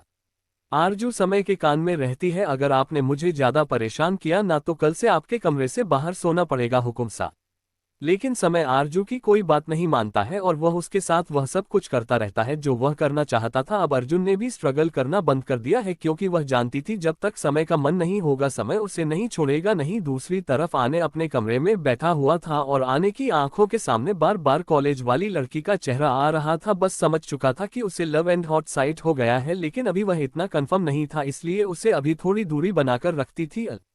अभी नीचे जोर जोर से किसी के रोने और चिल्लाने की आवाज आने लगती है। पूरा गरबा 1 घंटा हो जाता है, लेकिन समय और आरजू बाहर नहीं आते, क्योंकि समय का कमरा साउंड प्रूफ था। अंदर की आवाज बाहर नहीं जा सकती थी, वह बाहर की आवाज अंदर नहीं आ सकती थी। नीचे क्या हंगामा हो रहा था समय और आरजू की स्थिति खबर थी। वही समय और आरजू एक दूसरे में इस कदर हुए थे कि उन्हें कुछ खुशी नहीं था एक दूसरे के सिवा। आरजू की सौतेली माँ और उसके सब घर वाले नीचे आए हुए थे और समय को भारत बुरा कह रहे थे, लेकिन कोई कुछ नहीं कहता क्योंकि सब लोग जानते थे अर्ज अपनी फैमिली को कितना मानती है। अगर किसी ने कुछ भी उसकी फैमिली से कहा तो वह समय को छोड़कर चली जाएगी। उनमें से कोई भी अपने बेटे को दुखी और दर्द में नहीं देख सकता था, इसलिए सब लोग फोन घर वालों की बातें सुनने पड़ रही थी क्योंकि कोई भी आरजू को परेशान नहीं करना चाहता था। तभी आरजू का फोन बजने लगता है। ये फोन आरजू के खास आदमी का था। वह उसे उसकी फैमिली का नीचे तमाशा करने के बारे में बता देता है। आरजू समय को खुद से अलग करती है और अपने कपड़े पहनकर नीचे चली जाती है। समय भी कपड़े पहनकर उसके पीछे जाने वाला होता है। तभी समय के फोन पर किसी का फोन आ जाता है। आरजू सीढ़ियों से नीचे उतर रही थी। तभी आरजू की सौतेली बहन एकदम से भागकर आरजू को गले लगा लेती और उसे नीचे लेकर आती है और अपने घर वालों से कहती है, देखा मैंने कहा था ना, आरजू को किडनैप करके जरूर समय यहाँ लेकर आया होगा। देखो ना बेचारी का चेहरा कैसे उतरा हुआ है। भाई सब लोग समय और पूरे परिवार को भी लाभ कह रहे थे। सबको यही लग रहा था कि हर बार की तरह आरजू इस बार भी उन लोगों का साथ देगा। तभी उसे हाल में एक जोरदार थप्पड़ की आवाज होती है। वह थप्पड़ अर्जुन ने मारा था अपनी सौतेली माँ को, क्योंकि वह दादा और दादी से बदतमीजी करने की कोशिश कर रही थी। ये देखकर चारों तरफ सन्नाटा छा जाता है और सब के सब अपने मुंह पर हाथ रख देते हैं। वहीं सीढ़ियों के ऊपर खड़ा समय भी ये देख रहा था। तभी अर्जुन उंगली करके कहती है, आज तक मैं आपकी हर एक बदतमीजी बर्दाश्त करती रही क्योंकि मैं आपको अपनी माँ मानती थी, लेकिन आज अपने दादा दादी और बाकी सब पर उंगली उठाकर और उनके साथ बदतमीजी करके अपनी सारी लिमिट क्रॉस करती है। और आज मैं आप लोगों से कहती हूँ, मैं कोई भी रिश्ता नहीं रखना चाहती आप लोगों से। मेरा रिश्ता अगर किसी से है तो वह सिर्फ इस करते हैं और किसी से नहीं। और रही किडनैप करके ले जाने की बात, तो समय ने मेरा किडनैप नहीं किया था। कल की मैं खुद अपनी मर्जी से समय के साथ आई हूँ और ना ही समय मुझे जबरदस्ती अपने साथ नहीं लेकर आए हैं। मैंने फोन किया था समय को क्योंकि मैं अपने उसे समय के रिश्ते को मौका देना चाहती थी। मैं अपनी शादी को निभाना चाहती थी और आज आपने जो बदतमीजी की मैं आपको माफ कर रही हूँ। अगर आइंदा से मेरे ससुराल आना है तो तमीज में आइएगा और चुप कराएगा, वरना मेरे ससुराल और मेरे घर आने की कोई जरूरत नहीं आप लोगों को। तभी आरजू की सौतेली माँ उसे पर हाथ उठाने वाली होती है। आरजू उसका हाथ पकड़कर कहती है, आज तक आपकी सारी बातें मानी मैंने, आपकी सारी बदतमीजियां सही, आपने जो कहा वह किया, सही था गलत था कैसा भी था सब कुछ किया, लेकिन अब हाथ लगाने की कोशिश मत कीजिएगा वरना चांद से मार दूंगी। क्योंकि इस वक्त आपके सामने जो खड़ी है वह आपकी बेटी नहीं बल्कि राजस्थान की हुक्मरानी सा है और राजस्थान की उम्र निशा अपनी शान में एक भी लक्ष्य बर्दाश्त नहीं करेगी, क्योंकि यह हमारे खानदान की इज्जत का सवाल है, समझे आप लोग।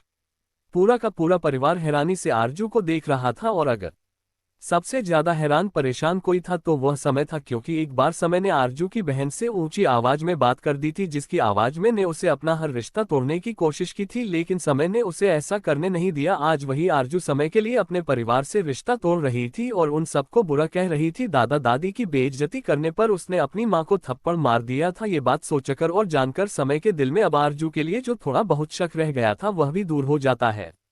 कनक सूर्यांश के आगे आकर खड़ी हो जाती है और कहती है, भाई साहब आपसे बात करनी है। सूर्यांश ट्रेडमिल बंद करके कनक के आगे खड़ा हो जाता है तो कनक अपनी नजर नीचे कर लेती है, क्योंकि उसे सूर्यांश से बहुत डर लगता था, लेकिन फिर भी उसे सूर्यांश को सब कुछ बताना था। अगर सूर्यांश को खुद पता चला तो वह जानता था कि सूर्यांश उन सब के साथ क्या कर सकता है। वही कनक की बात सुनकर सब लोग अपना सर नीचे करके सूर्यांश के सामने खड़े हो जाते हैं। सूर्यांश एक नज़र सबको देखा है और कहता है, अब कौन सी गलती की है तुम सबने, क्योंकि मैं जानता हूं बिना गलती के तुम लोग सर नीचे करके खड़े होने वालों में से तो बिल्कुल नहीं हो। कनक रहती है, भाई साहब हमारे कॉलेज में एक लड़का है, मोहित नाम है उसका, वह मुझे बहुत परेशान करता है और कल उसने मेरे और गौरी के साथ बदतमीजी करने की कोशिश की, लेकिन आपकी कहीं अनुसार हमने पूरे कॉलेज में किसी को नहीं बताया। कैमरा खानदान के बच्चे हैं और उसने मुझे धमकी दी है कि अगर मैं कल उसका प्रपोज एक्सेप्ट नहीं किया तो वह मुझे पूरे कॉलेज के सामने बिना कपड़ों के घूमेगा और मेरी इज्जत को नीलाम कर देगा। कनक गौरी की बात सुनकर सूर्यांश का गुस्सा अपनी हर हद पार कर जाता है और वह खींचकर अपने चारों भाइयों को थप्पड़ मारता है कि तुम चारों के होते हुए कोई भी लड़का आकर मेरी बहनों की इज्जत पर हाथ डालने की बात करता है और तुम लोग कुछ नहीं कर पाते। वहीं अपनी गलती मानकर वह चारों अपनी गर्दन नीचे कर लेते हैं, क्योंकि उन चारों कोई लड़ाई झगड़ा बिल्कुल पसंद नहीं था, वह अहिंसा वाली लोग थे। लेकिन सूर्यांश वह तो अब मोहित के साथ क्या करेगा ये तो भगवान ही जानता था, क्योंकि मोहित ने उनकी बहन की इज्जत पर नहीं राणा खानदान की इज्जत पर हाथ डाला था और सूर्यांश अब उन्हें माफ करने वालों में से तो नहीं था। वही सूर्यांश अपने दोनों बहनों के सिर पर हाथ फेर कर कहता है, तुम्हें डरने की कोई जरूरत नहीं है। तुम्हारे भाई के होते हुए किसी कितनी औकात नहीं है कि वह मेरी बहनों की इज्जत में हाथ डाल पाए। और आज तुम्हारे कॉलेज में तूफान आएगा, ऐसा तूफान जैसा आज तक राजस्थान में कहीं ना आया होगा। आज मैं उन लड़कों को सिखाऊंगा कि औरतों की इज्जत करना और करवाना क्या होता है, जो संस्कार में उनके माँ बाप ने नहीं दिए, अब उन्हें वह संस्कार सूर्यांश राणा देगा।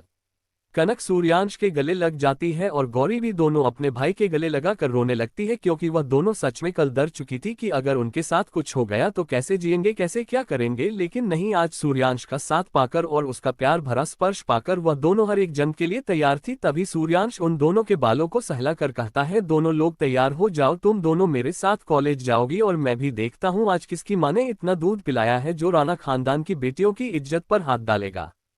कनक और करी अपने कमरे में चली जाती है। वही वह चारों अभी भी अपनी गर्दन नीचे करके खड़े थे, क्योंकि गलती तो उनकी थी। अगर वह भक्त रहते, अपनी बहनों को प्रोटेक्ट करते तो शायद आज बात सूर्यांश तक नहीं पहुंचती। लेकिन वह चारों तो अपनी ही मस्ती में मस्त रहते थे, उन्हें किसी चीज से कोई मतलब ही नहीं था। इसीलिए कनक और गौरी की बताए इस बात को ही उन्होंने हवा में आया गया कर दिया कि कॉलेज में ये सब होता रहता है। लेकिन बात इतनी बड़ी और हाथ पर कर चुकी थी, यह बात उन चारों को भी नहीं पता थी। अब जब उन्हें सच पता चला था तो उन चारों को भी खून होता है कि कैसे एक अदनान सा लड़का उनकी बहनों की इज्जत बाहर डाल सकता है।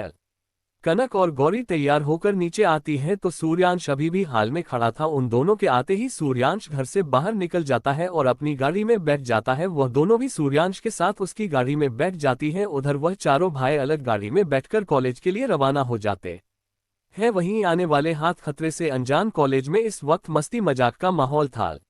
राजस्थान यूनिवर्सिटी ये राणा खानदान की ही प्रॉपर्टी है और ज्यादातर सब लोग सूर्यांश राणा को जानते हैं। सबको ये तो पता है कि सूर्यांश राणा के और भी भाई बहन हैं, लेकिन वह कौन है, कहाँ पढ़ते हैं, कैसे देखते हैं, ये बात किसी को नहीं पता थी। वही मोहित और उसका ग्रुप अपनी बाइक पर बैठाते लड़कियों को छेड़ रहे थे और उन सब के डर के मारे पूरा कॉलेज प्रशासन भी उनसे कुछ नहीं कहता था, क्योंकि वह दोनों टीम के बेटे थे और इसलिए पूरा कॉलेज से डरता था। यहाँ तक कि प्रोफेसर भी उनके खिलाफ कोई कार्यवाही नहीं कर सकते थे। तभी कॉलेज की गेट में एक साथ 30 से 40 गाड़ियां इंटर करती हैं। इतनी सारी गाड़ियों को कॉलेज में आया हुआ देखकर सारे बच्चे शॉक हो जाते हैं। किसी को भी यकीन नहीं हो रहा था कि इतना बड़ा आदमी कौन है जो आज उनके कॉलेज में आया है, जिसके बारे में किसी को जानकारी नहीं। वही सूर्यांश का सेक्रेटरी बाहर निकलता है, उसे देखकर तीन और कॉलेज के प्रोफेसर प्रिंसिपल सब सकते में आ जाते हैं, क्योंकि सब समझ चुके थे कि कॉलेज में आने वाला पैक कोई और नहीं बल्कि सूर्यास्त राणा है, राजस्थान का हुकुमसा और इस यूनिवर्सिटी का मालिक। तभी फैक्ट्री के गेट खोलते ही सूर्यांश गाड़ी से बाहर निकलता है। सूर्यांश का और ही काफी था सबको डरा देने के लिए। वही सूर्यांश के निकलते हैं। सूर्यांश बाहर निकलकर अंदर अपना एक हाथ बढ़ाता है, तभी उसके हाथ पर एक नाजुक से हाथ आता है और एक लड़की बाहर आती है। सूर्यांश के साथ कनक और गौरी को देखकर सब लोग डर जाते हैं, क्योंकि किसी को समझ नहीं आ रहा था कि आखिर कनक और गौरी सूर्यांश के साथ कॉलेज क्यों आई थी। वही मोहित अब दरकार इतना समझ चुका था कि इन दोनों ने सूर्यांश से उसकी शिकायत की है और अब वह गुस्से में और भर गया था। अब उसका बदला इन लोगों से लेने का और भी मजबूत हो चुका था। मोहित को लग रहा था कि वह अपने पापा के दम पर इन लड़कियों को झूठा साबित कर देगा, लेकिन वह ये भूल गया था कि वह सूर्यांश राणा है, ऐसे ही किसी को जाने नहीं देता है। और यहाँ बात उनकी अपनी बहनों की थी, वह तो राजस्थान भी किसी की बहन और बेटी के साथ गलत नहीं होने दे सकता था। सूर्यांश आकर पूरे कॉलेज के कैंपस के बीचों बीच खड़ा हो जाता है और गौरी और कनक की तरफ देखकर कहता है, अब बताओ कौन है वह लड़के जिन्होंने तुम दोनों के साथ बदतमीजी करने की कोशिश की थी। वही कनक और गौरी मोहित और उसके ग्रुप की तरफ इशारा कर देती है। तभी दिन आगे आता है और कहता है, हुकुमसा ये लड़कियां झूठ बोल रही है, मेरा बेटा ऐसा कोई काम नहीं कर सकता। अरे हमसा, ये छोटे घर की लड़कियां होती ही ऐसी हैं जो अमीर लड़कों को फंसाने के चक्कर में अपनी मान मर्यादा भूल जाती हैं। वही उसे दिन के कह गए हर शब्द के साथ सूर्यांश के हाथ की मुट्ठी बनती जा रही थी और उसका गुस्सा हर हद पार कर रहा था। वही राघव ऊपर हाथ जोड़कर भगवान से दुआ कर रहा था किस दिन को कोई बचा ले। वह दिन कहता है, सर आप नहीं जानते, ये दोनों लड़कियां मेरे बेटे के पीछे पड़ी थी और उससे पैसा इतना चाहती थी, इसलिए जब उनकी दाल नहीं गाली तो इन दोनों ने आपसे जाकर मेरे बेटे की शिकायत कर दी। तभी सूर्यांश एक घुसा दिन के मुंह पर मार देता है। वही सूर्यांश का एक मौका ही काफी था दिन को जमीन में गिरने के लिए। तभी मोहित और बाकी के टीचर और प्रिंसिपल जाकर उसे दिन को पकड़ लेते हैं। सूर्यांश गुस्से की आग में जल रहा था और कहता है, क्या कहा तूने, एक बार फिर से बोलना। इन दोनों के पास दौलत की कमी है। अरे तुम जानते ही क्या इन दोनों के बारे में, बहन है यह मेरी और सूर्यांश राणा की बहन इतनी गिरी हुई नहीं है कि वह किसी लड़के के लिए या उसकी प्रॉपर्टी के लिए अपनी इज्जत सम्मान दांव पर लगा दे। सबके कानों में अब यही बात पूछ रही थी कि सूर्यांश राणा की बहनें इतनी भी गई गुजरी नहीं। सब लोग कनक और गौरी की तरफ देख रहे थे और दहशत से 4 कदम पीछे हो जाते हैं, क्योंकि सब लोग समझ चुके थे कि जिन बहनों की बात अक्सर राणा परिवार में हुआ करती थी वह दोनों कनक और गौरी है। वहीं उसे सब लोग उससे दूर हो गए थे। वहीं कनक की दोस्त माही अभी भी नमकों से कनक की तरफ देख रही थी। वहीं सूर्यांश अपने चारों भाइयों को आवाज देकर आगे करता है और कहता है, तुम चारों भाइयों के होते हुए किसी एरिया की हिम्मत कैसे हुई मेरी बहनों के ऊपर आंख उठाकर देखने की और उनका दुपट्टा पकड़ने की? या तुम भूल गए हो कि सूर्यांश राणा कौन है? सूर्यांश मोहित की गर्दन पकड़ लेता है और कहता है, क्या कहा था तूने मेरी बहन से कि तू इसकी इज्जत को भारी कॉलेज में उछालेगा, उसे बिना कपड़ों के घूमेगा? यही कहा था ना। चल तेरी मुराद तो पूरी होगी, लेकिन कपड़े किसी और के नहीं तेरे उतरेंगे और तुझे नंगा करके मैं पूरे कॉलेज में घुमाऊंगा। फिर तुझे देखता हूँ कि तेरी क्या इज्जत रह जाती है सबके सामने, क्योंकि तुम जैसे लोग इज्जत के लायक नहीं होते हो। सूर्यांश घुरकर उन चारों की तरफ देखते हैं और कहता है, कपड़े निकाले इन सबके और इन्हें पूरा नंगा करके पूरे राजस्थान में घुमाओ। पूरे राजस्थान को पता चलना चाहिए कि जो इंसान औरतों की इज्जत नहीं करता उसे इंसान के साथ इस राजस्थान का हुक्म सा सूर्यांश राणा क्या करता है। और सब में ये खबर पहुंचा दो। किसी भी कॉलेज, किसी भी यूनिवर्सिटी या किसी के घर में या बाहर किसी ने भी किसी भी लड़की या महिला के साथ कुछ भी गलत व्यवहार करने की कोशिश की या उसकी बिना मर्जी के उसे छूने की कोशिश की तो ये सूर्यांश राणा उसे भरे चौराहे पर सजा देगा। वही सूर्यांश की बातें सुनकर अब प्रिंसिपल और बाकी के प्रोफेसर्स की भी हालत खराब हो जाती है, क्योंकि कनक और गौरी ने बहुत बार उन लोगों से मोहित की शिकायत की थी, लेकिन उन लोगों ने कोई भी ठोस एक्शन नहीं लिया था। और अब जब उन्हें पता चल चुका है कि कनक और गोनी राणा खानदान की बेटी और सूर्यास्त राणा की बहन है, तो अब वह सब लोग डर रहे थे, क्योंकि आज जो हालत मोहित और उसके ग्रुप की हुई थी, जो दिन की हुई थी, वही हालत उन सब की होने वाली थी। सूर्यांश उन सब के सामने खड़ा होता है और कहता है, तुम लोगों ने शिक्षा को व्यवसाय का एक जरिया बना लिया है और बड़े लोगों के तलवे चाहते हो तुम लोग, इसीलिए मुझे अपने कॉलेज में, अपनी यूनिवर्सिटी में तुम जैसे टीचर और प्रिंसिपल की कोई जरूरत नहीं है। ये कॉलेज आज से 4 दिन तक बंद रहेगा, जब तक ये नया प्रिंसिपल, नया दिन और नए प्रोफेसर्स नहीं आ जाते। और मैं पूरी कोशिश करूंगा कि तुम में से किसी को भी पूरी दुनिया में कहीं भी जब ना मिले दर दर की ठोकरें खाओ तुम लोग। कनक और गौरी आकाश सूर्यांश के गले लग जाती हैं। वहीं सूर्यांश उन दोनों को अपनी बाहों में छुपा लेता है और उन दोनों के माथे को चुनकर कहता है, अगर यह बात तुम दोनों ने पहले मुझे बता दी होती ना, तो तुम्हें इतना सब कुछ बर्दाश्त करना ही नहीं पड़ता। तुम्हारा भाई कठोर जरूर है, मान मर्यादा का पक्का है, लेकिन वह इतना भी कठोर नहीं है कि अपनी बहन की तरफ उठती हुई नजरों को भी उन्हीं की गलती बता दे। और आज के बाद इस कॉलेज में अगर किसी भी स्टूडेंट ने किसी भी लड़की के साथ या किसी भी टीचर के साथ कोई भी बदतमीजी करने की कोशिश की, तो उसका हाल में इन चारों से भी बेहतर करूंगा। वहीं बिना कपड़ों के खड़ा वह ग्रुप और दिन शर्म से मरी आ रहे थे, क्योंकि सूर्यांश ने उन्हें पूरे कॉलेज के सामने नंगा खड़ा कर दिया था। सूर्यास्त अपने गार्डों को इशारा करके कहता है, इनका मुंह काला करके इन्हें बांधकर पूरे राजस्थान में घुमाओ, और हाँ, पूरे राजस्थान में घूमने के बाद इन्हें मेरे पर्सनल विल पर ले आना, जहां मैं सबकी सजा मुकर्रर करूंगा। सूर्यांश वहां से अपनी गाड़ी में बैठकर निकल जाता है और उसके पीछे उसके सारे बॉडीगार्ड। अब उसे जगह पर वह चारों भाई और कनक और गौरी खड़े थे। वहीं सब लोग आकर कनक और गौरी से पूछने लगते हैं कि उन्होंने कभी उसे क्यों नहीं बताया कि वह इस राजस्थान के हुकुमसा की बहन है, लेकिन वो दोनों किसी से कुछ नहीं रहती और वहां से चुपचाप घर के लिए निकल जाती है। अभी तो मैं हंगामा घर में होने वाला था, जो कि कनक और गौरी के लिए तो नहीं, लेकिन उन चारों के लिए बहुत नुकसानदायक था, क्योंकि अभी तक सूर्यांश ने उन्हें कोई सजा नहीं दी थी और अब घर जाने के बाद उन्हें उनकी सजा मिलने वाली थी। और वह जानते थे इस बार की गलती उनकी माफी के लायक नहीं है, इसलिए घर का कोई भी सदस्य उनकी मदद करने नहीं आएगा, बल्कि वह और उन्हें सजा देने के लिए सूर्यांश को प्रेरित करेंगे। सूर्यांश की गाड़ी राणा महल के अंदर जाती है। वहीं सूर्यांश को इतनी जल्दी घर वापस आया हुआ देखकर पूरा घर हाल में इकट्ठा हो जाता है। वहीं सूर्यास्त गुस्से की आग में अभी भी जल रहा था, उसे अभी भी अपनी बहनों के आंसू और उनकी लाचारी दिखाई दे रही थी। वहीं सूर्यांश को इतने गुस्से में देखकर सूर्यांश की माँ उसके कंधे पर हाथ रख दिया और कहती है, बेटा क्या हुआ, क्यों इतना परेशान है? सूर्यांश अपनी माँ के हाथ को अपने कंधे से हटकर कहता है, माँ सा आपको भी कनक और गौरी के आंसू नहीं दिखे? माँ सा आपको उन दोनों के चेहरे की लाचारी और बेबी नहीं दिखी? आप कैसी मन है जो आप अपनी बेटियों के दर्द को नहीं समझ पाए? बुआ सा कई सा क्या कर रहे थे आप लोग? जब कनक और गौरी घर वापस आती थी तो क्या आप उनके दिन का हालचाल नहीं पूछते थे? या आप तीनों लोग अपनी किटी पार्टी में और अपने में इतना व्यस्त रहते थे कि आपने कभी उन बच्चियों के कोई भी खबर लेने की जरूरत नहीं समझी? सब लोग हैरानी से सूर्यांश को देख रहे थे, तभी सब लोग आकर हाल में खड़े हो जाते हैं। सूर्यांश गौरी और कनक की तरफ देखकर कहता है, आप दोनों अपने अपने कमरे में जाए और आप चारों हमारे सामने आकर खड़े हो जाए। अपने पूरे परिवार की क्लास लगाने के बाद अब बारी थी उन चारों की। वही अभी तक उनमें से किसी को भी पूरी बात पता नहीं चली थी। तभी सूर्यांश उन चारों की तरफ देखकर अपना हंटर मांगता है और हंटर की डर की वजह से दादा साहब हुकुम अपनी ऊंची आवाज में रहते हैं, हुकुम सा बिना बजे जाने और बिना उनका गुनाह साबित किया आपने सजा नहीं दे सकते। सूर्यांश की गाड़ी राणा महल के अंदर जाती है। वहीं सूर्यांश को इतनी जल्दी घर वापस आया हुआ देखकर पूरा घर हाल में इकट्ठा हो जाता है। वहीं सूर्यास्त गुस्से की आग में अभी भी जल रहा था, उसे अभी भी अपनी बहनों के आंसू और उनकी लाचारी दिखाई दे रही थी। वहीं सूर्यांश को इतने गुस्से में देखकर सूर्यांश की माँ उसके कंधे पर हाथ रख दिया और कहती है, बेटा क्या हुआ, क्यों इतना परेशान है। सूर्यांश अपनी माँ के हाथ को अपने कंधे से हटकर कहता है, माँ सा आपको भी कनक और गौरी के आंसू नहीं दिखे। माँ सा आपको उन दोनों के चेहरे की लाचारी और बेबी नहीं दिखी। आप कैसी मन है जो आप अपनी बेटियों के दर्द को नहीं समझ पाए। बुआ सा कई सा क्या कर रहे थे आप लोग। जब कनक और गौरी घर वापस आती थी तो क्या आप उनके दिन का हालचाल नहीं पूछते थे, या आप तीनों लोग अपनी किटी पार्टी में और अपने में इतना व्यस्त रहते थे कि आपने कभी उन बच्चियों के कोई भी खबर लेने की जरूरत नहीं समझी। सब लोग हैरानी से सूर्यांश को देख रहे थे, तभी सब लोग आकर हाल में खड़े हो जाते हैं। सूर्यांश गौरी और कनक की तरफ देखकर कहता है, आप दोनों अपने अपने कमरे में जाए और आप चारों हमारे सामने आकर खड़े हो जाए। अपने पूरे परिवार की क्लास लगाने के बाद अब बारी थी उन चारों की। वही अभी तक उनमें से किसी को भी पूरी बात पता नहीं चली थी। तभी सूर्यांश उन चारों की तरफ देखकर अपना हंटर मांगता है और हंटर की डर की वजह से दादा साहब हुकुम अपनी ऊंची आवाज में रहते हैं, हुकुम सा बिना बजे जाने और बिना उनका गुनाह साबित किया आपने सजा नहीं दे सकते।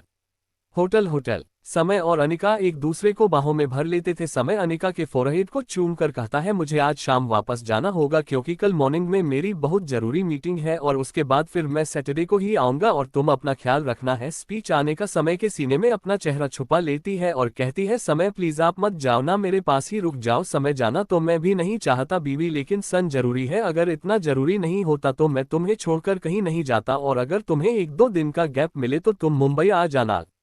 अनिका समय के सीने में अपना चेहरा छुपा लेती है। तभी समय को अपने सीने पर कुछ गीलापन लगता है तो वह अनिका के चेहरे को ऊपर उठाकर देखता है और कहता है, ये क्या बीवी तुम हो रही हो। अनिका समय के गले लग जाती है और कहती है, समय मुझे कभी प्यार नहीं मिला, ना कभी माँ बाप का प्यार मिला, ना बहन का, ना भाई का, ना दोस्त का। मेरे पास अगर प्यार, रिश्ते और हर चीज के नाम पर कोई है तो वह सिर्फ तुम हो। मैं तुम्हारे बिना जी नहीं पाऊंगी। समय प्लीज मुझे छोड़कर तभी मत जाना।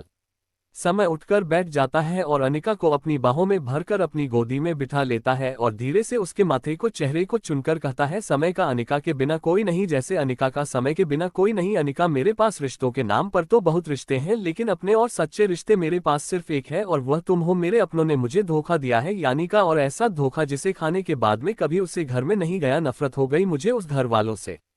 अनिका हैरानी से समय की तरफ देखती है तो समय कहता है, आज मेरे पास टाइम नहीं है तुम्हें ये सब बताने को। जिस दिन टाइम होगा मैं तुम्हें सब बताऊंगा, लेकिन बस में तुमसे ये जानना चाहता हूँ, कल को किसी राह पर अगर मेरे पास कुछ ना रहे, ना ये धना दौलत, ना प्रॉपर्टी, ना शोहरत, सिर्फ मेरे पास एक नाम रह जाए बहुत समय का, तो क्या तुम तब भी मेरा साथ निभाओगे? क्या तब भी तुम मेरे साथ एक छोटी में रहोगी? आने का समय के 48 को चुनकर रहती है। अगर तुम्हारे पास कुछ भी नहीं रहेगा ना समय, तभी तुम्हारे पास तुम्हारी अनिका रहेगी। अगर तुम सड़क पर सोओगे ना तो तुम्हारी अनिका तुम्हारे साथ सड़क पर सो जाएगी, लेकिन तुम्हें छोड़कर किसी और का दामन कभी नहीं थामेगी। समय अनिका को अपनी बाहों में भरकर लेट जाता है और अनिका को अपने ऊपर लेटकर उसके बाल सहलाने लगता है, क्योंकि वह जानता था उनका ने बचपन से जितना कुछ सहा है, बर्दाश्त किया है, उसके लिए यह प्यार के पास बहुत मायने रखते हैं। आज उनका अपने ऑफिस भी नहीं गई थी क्योंकि वह आज का पूरा वक्त सिर्फ और सिर्फ समय के साथ बिताना चाहती थी। वह समय का टाइम किसी को नहीं दे सकते। समय उसका पति, उसका प्यार, उसका सब कुछ था। प्यार अगर इतना आसानी से मिल जाए तो बात क्या है, आपकी बहुत सारी मुश्किल है। समय और अनिका एक दूसरे के साथ वक्त बिता रहे थे। आज दोनों के बीच कोई फिजिकल कनेक्शन नहीं हुआ था, लेकिन ये जो पल थी ना, साथ में बात करना, खाना खाना, एक दूसरे को टाइम देना, एक दूसरे के दिल की बातें जानना, ये रिलेशन में सबसे मजबूत कड़ी होती है उससे रिश्ते की। आज वह दोनों सच में एक नॉर्मल कपल की तरह एक दूसरे के साथ थे, लेकिन ये सांप भी इनके बीच अब दूरियां लाने वाला था, क्योंकि समय मुंबई जाने वाला था और आने का राजस्थान में रहने वाली थी। अनिका समय से कहती है समय चलो डिनर करते हैं, 9 बजे बज गए हैं। समय उठकर खड़ा होता है और वॉशरूम में चला जाता है। दोनों फ्रेश होकर डिनर करते हैं। डिनर करने के बाद समय तैयार होकर हाल में आता है जहां अनिका अपनी आंखों में आंसू लिए समय को देख रही थी। समय उसके फॉरवर्ड पर किस करता है और कहता है सिर्फ 4 दिन की बात है, 5वें दिन में तुम्हारे पास होगा, इंतजार करना मेरा। और हाँ, काम में खुद को इतना डुबो मत देना कि खाने पीने का भी होश ना रहे तुम्हें। समय और रानी का वहां से अलग अलग निकलते हैं क्योंकि वह अभी किसी को बताना नहीं चाहते थे कि वह दोनों कपल है। आने का समय को एयरपोर्ट छोड़ने जाने वाली थी। समय ने मना भी किया था लेकिन आने का नहीं मानी। अन्य का समय एयरपोर्ट पहुंचते हैं। समय एक बार फिर अनिका को गले लगाकर उसके फोटो को चूम लेता है और कहता है अपना ख्याल रखना, 4 दिन बाद में वापस आ जाऊंगा, ओके। और कहाँ कह देती है और ना आंखों से समय को विदा करती है। जाते हुए समय बार बार पलट करने का को देख रहा था। आज ऐसा कुछ था कि दोनों को ही एक दूसरे के बिना अच्छा नहीं लग रहा था या दोनों एक दूसरे के बिना रहना नहीं चाहते थे। वही समय के जाने के थोड़ी देर बाद ही सूर्यांश का आदमी राघव किसी को रिसीव करने एयरपोर्ट आया था। वह वहां अनिका को देखकर पहले तो हैरान होता है, फिर टाइम देखा है तो रात के 11:30 बज रहे थे। राघव अनिका के पास जाता है और कहता है मैं सोने का, आप यहाँ क्या कर रहे हो और भी इतनी रात को? आप जानती हैं ना इतनी रात को अकेले निकलना सिर्फ नहीं है। उनका एक नज़र राघव को देखते हैं और कहती है मैं यहाँ अपनी फ्रेंड को स्वीप करने आई थी, आपको कोई प्रॉब्लम है? राघव मुझे क्या प्रॉब्लम होगी, आप प्लीज घर चली जाए क्योंकि अब रात काफी हो चुकी है और अकेली लड़की का रात को इस तरह बाहर रहना सेफ नहीं है। भाई दूसरी तरफ यह उसे वक्त का टाइम है जब सूर्यांश कॉलेज से घर वापस आया था और सारे घर वाले उसे जवाब मांग रहे थे कि क्यों वह उन चारों को सजा देना चाहता है। समय गुस्से में खड़ा हो जाता है और अपने दादा सा हुकुम को और अपने पापा सा हुकुम उनसे कहता है इन चारों की वजह से कनक और गौरी की इज्जत पर आ गई थी। यह चारों मिलकर एक लड़के को सबक नहीं सीख पाए जो उनकी बहनों की तरफ गंदी नजर से देखना था पर के भरे कॉलेज में उनकी इज्जत चलने की बात कर रहा था। सूर्यांश गुस्से में अपनी माता से कहता है और आप दिन भर किटी पार्टी करने के अलावा आपके पास कोई दूसरा काम है? खाना आपको नहीं बनाना, घर का काम आपको? सूर्यांश गुस्से में अपनी माता से कहता है और आप दिन भर किटी पार्टी करने के अलावा आपके पास कोई दूसरा काम है? खाना आपको नहीं बनाना, घर का काम आपको नहीं करना? तो आप सब लोग इतना बिजी किस चीज में रहते हैं? क्या आप घर में 2 बच्चियों का ख्याल नहीं रख सकते? आज इन दोनों में से अगर किसी को कुछ हो जाता ना तो मैं आप सबको क्या हाल करता है यह मैं खुद भी नहीं जानता। सूर्यांश का गुस्सा देखकर पूरा घर अपनी नजरें नीचे कर लेता है क्योंकि सब लोग जानते थे कि अगर किसी ने सूर्यांश से कोई बात कही तो वह क्या कर देगा ये कोई नहीं जानता था। वही सूर्यांश का गुस्सा उसके आप से बाहर हो चुका था। वही जब राघव को लगता है कि आप कुछ गलत हो जाएगा तो राघव सूर्यांश के कान में आकर कहता है राणा साहब अनिका में की तबीयत खराब है इसलिए वह आज ऑफिस नहीं आए, उनका की तबीयत खराब है। सुनकर सूर्यांश का सारा गुस्सा पल भर में शांत हो जाता है और ये देखकर पूरा राणा परिवार हैरान हो जाता है कि ऐसा क्या कहा राघव ने कि सूर्यांश का गुस्सा बिल्कुल पानी की तरह ठंडा हो गया। वही सूर्यांश सीधा वहां से ऑफिस के लिए निकल जाता है। सब लोग राघव को अपने पास बुलाते हैं और राघव से पूछते हैं तो राघव कहता है सर को मोहब्बत हो गई है और अभी सर को पता चला कि उनकी तबीयत खराब है इसीलिए सर सिटी ऑफिस चले गए और प्लीज आप में से कोई भी राणा सके आगे यह बात नहीं बोलेगा कि मैं आपको बताया है वरना वह मेरी जिंदगी हराम कर देंगे और मैं बहुत जल्द आपसे उन्हें मिलवा दूंगा। लेकिन प्लीज ये बात सब लोग अपनी तक ही सेक्रेटली रखना, सर उनसे बहुत प्यार करते हैं और उनके लिए खुद को भी बदलने को तैयार है। आपको पता है वह गुस्सा भी बहुत कम करने लगे हैं ऑफिस में क्योंकि वह नहीं चाहते कि हुक्मरानी सा उनसे डर जाए। पूरा राणा परिवार राघव की बात सुनकर खुश हो जाता है कि चलो उनके बेटे को किसी से प्यार तो हुआ, अब उनका बेटा भी नॉर्मल जिंदगी जिएगा, इतना गुस्सा नहीं करेगा। सब लोग खुश थे। अगर सबसे ज्यादा खुश था तो वह बहुत चारों लोग थे जिन्हें अभी सजा मिलने वाली थी। वह चारों दादा साहेब के पास जाते हैं और कहते हैं दादा साहब हुकुम ये चमत्कार हो क्या? मतलब हमेशा हुकुम अभी आए नहीं और उन्होंने आने से पहले हम लोगों को बचा लिया। सच में यार दादा साहब हुकुम वह तो हमारे लिए जीवन दायिनी बन जाएंगे अगर वह इस घर में आ गई। तभी एक कर्कश आवाज पूछता है किस टॉपिक पर बात हो रही है, जरा हमें भी कोई बताएगा? सब लोगों की सिटी पट्टी गुम हो जाती है क्योंकि राणा सा एक बार फिर वापस आ गए थे। सब लोग उनकी तरफ देखकर कहते हैं कुछ नहीं बस ऐसे ही। राणा साहब अपना फोन उठाते हुए कहते हैं आज आप लोगों को छोड़ दिया है लेकिन अगर आइंदा से ऐसी गलती हुई तो आप सब लोग समझ लीजिएगा कि मैं आप सबके साथ क्या करूंगा। और हाँ, इस बात को भूल जाएगा कि कोई भी मेरे गुस्से से आपको बचा सकता है। रात का वक्त उसे वक्त जिस वक्त आने का और राघव की एयरपोर्ट पर थे। राघव अपने फोन से सूर्यांश को मैसेज कर देता है यानी का इस वक्त एयरपोर्ट पर है। सूर्यांश भी वही था। वह वापस आता है और अनिका के पास खड़े होकर कहता है आप यहाँ इस वक्त आप जानते हैं ना? एक नजर सूर्यांश की तरफ अच्छी और कहती है राणा साहब बस जाने ही वाले थे, हम अपनी दोस्त को छोड़ने आए थे, अभी निकलते हैं हमारे पास। और वहां से निकल जाती है। तभी सूर्यास्त हुई है और कहता है आप अकेले कहीं नहीं जाएंगे, हम आपको छोड़कर आते हैं, चलिए आप हमारे साथ। लेकिन उनका मन कर देती है लेकिन जो बात मान जाए वह सूर्यांश राणा थोड़ी है।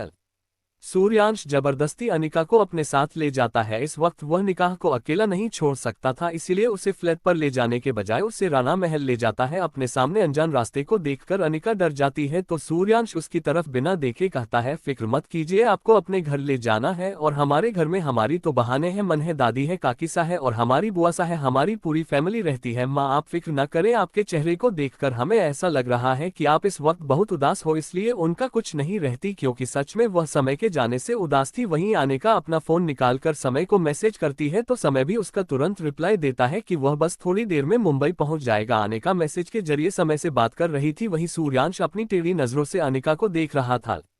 थोड़ी देर में राणा सा की गाड़ी अपनी महल के आगे रुकती है और वह बाहर निकालकर अनिका का गेट खोलते हैं। उनका भी बाहर निकलती है। वहीं अपने अपने कमरों के खिड़कियों पर खड़ा पूरा परिवार यह नजारा देख रहा था जो सूर्यांश राणा किसी के लिए रुकता नहीं था, आज भी एक लड़की के लिए गेट खोल रहा था। और जब उनका बाहर निकलती है तो अनिका की खूबसूरती में पूरा परिवार हो जाता है। अनिका थी इतनी खूबसूरत।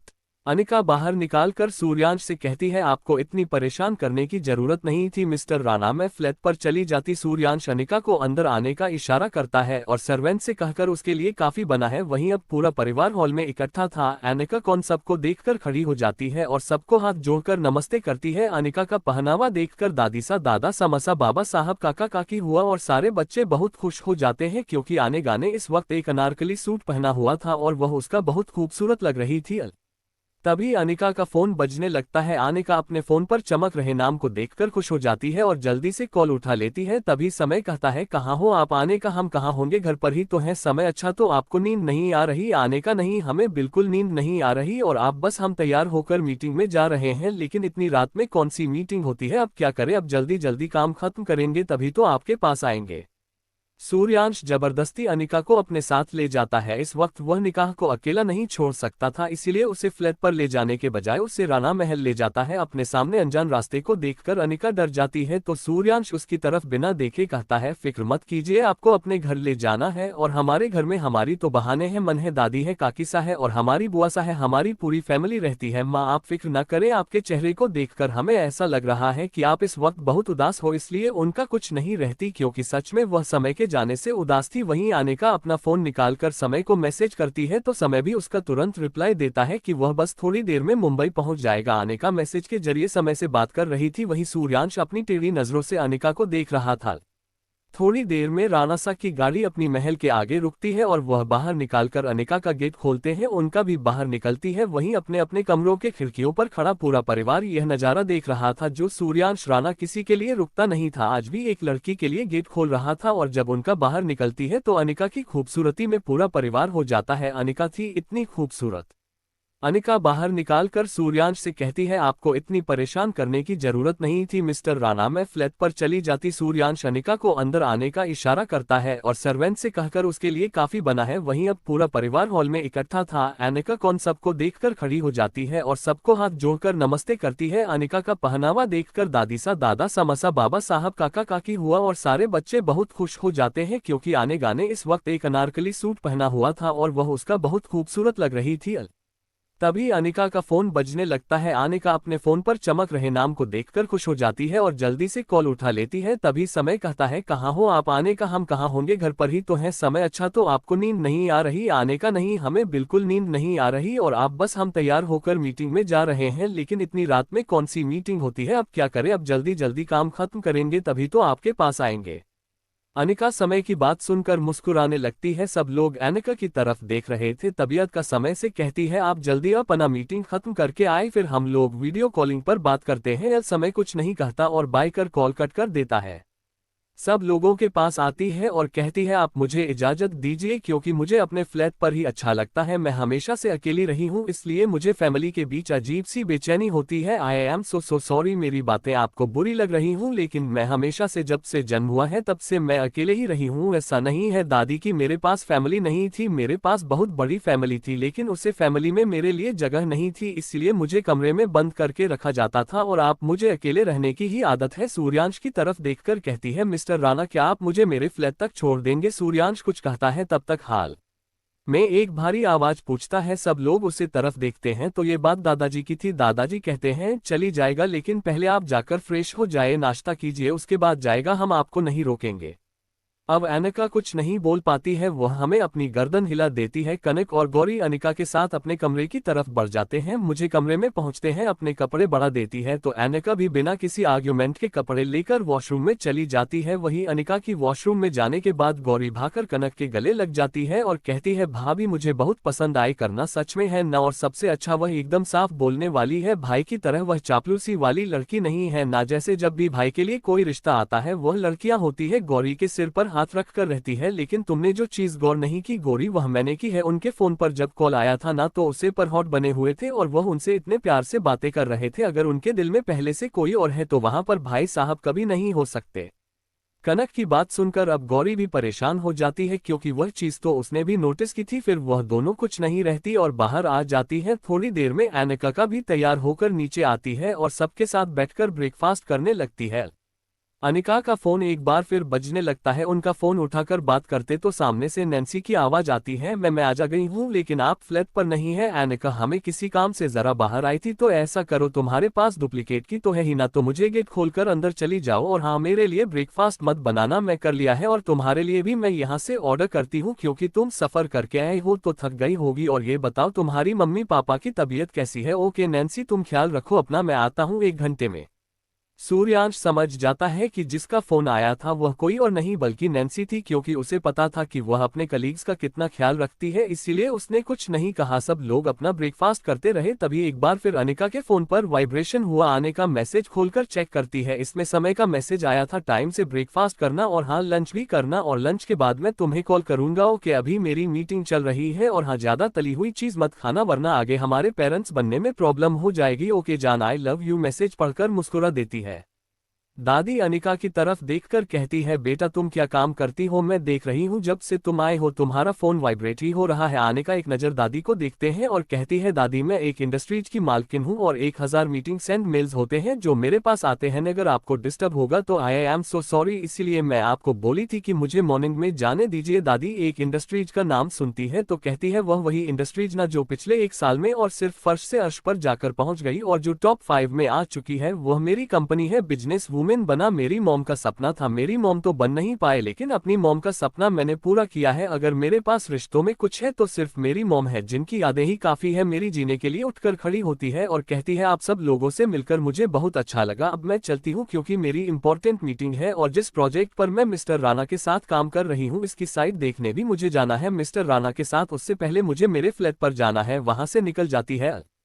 सूर्यांश जाती हुई अनिका को बहुत गौर से देख रहा था। तभी अनिका भाग करती है और वह ऊपर कमरे में चली जाती है। किसी को कुछ समझ नहीं आता लेकिन कनक और गौरी उसके पीछे जाती हैं। जब वह बाथरूम से बाहर आए तो उसके हाथ में मंगलसूत्र था। मंगलसूत्र को देखकर उन दोनों की आंखें हैरानी से बड़ी हो जाती है। वह दोनों अनिका की तरफ देखते हैं तो अनिका रहती है, मेरी शादी हो चुकी है, यह मेरे पति की निशानी है जो मैं गलती से बात करना भूल गई थी और मैं भी नहीं चाहती आप ये बात अपने घर में किसी को भी बताएं। ओके, और वहां से निकल जाती है क्योंकि उसने अपना मंगलसूत्र बात करते हुए अपने गले में पहनकर उसे अपने कपड़ों के अंदर छुपा लिया था। एक दूसरे की तरफ देखती है और बेड पर बैठकर कनक रहती है, इसका मतलब भाई को नहीं पता है क्या अनिका जी शादीशुदा है? एल भाई साहब का दिल ही टूट जाएगा। लाइफ में पहली बार तो उन्होंने कोई लड़की पसंद की है। गौरी कनक से कहती है, अब इसमें हम कुछ नहीं कर सकते दीदी, क्योंकि भाई साहब के उनकी जिंदगी में आने से पहले ही वह किसी और की जिंदगी में उनकी पत्नी बन चुकी थी। अब हम ये बात किसी के सामने नहीं कहेंगे। कनक गौरी की तरफ देखकर कहती है, लेकिन हमारी फैमिली अनिका जी को अपनी बहू मान रही है तो हम ये कैसे बर्दाश्त कर सकते हैं?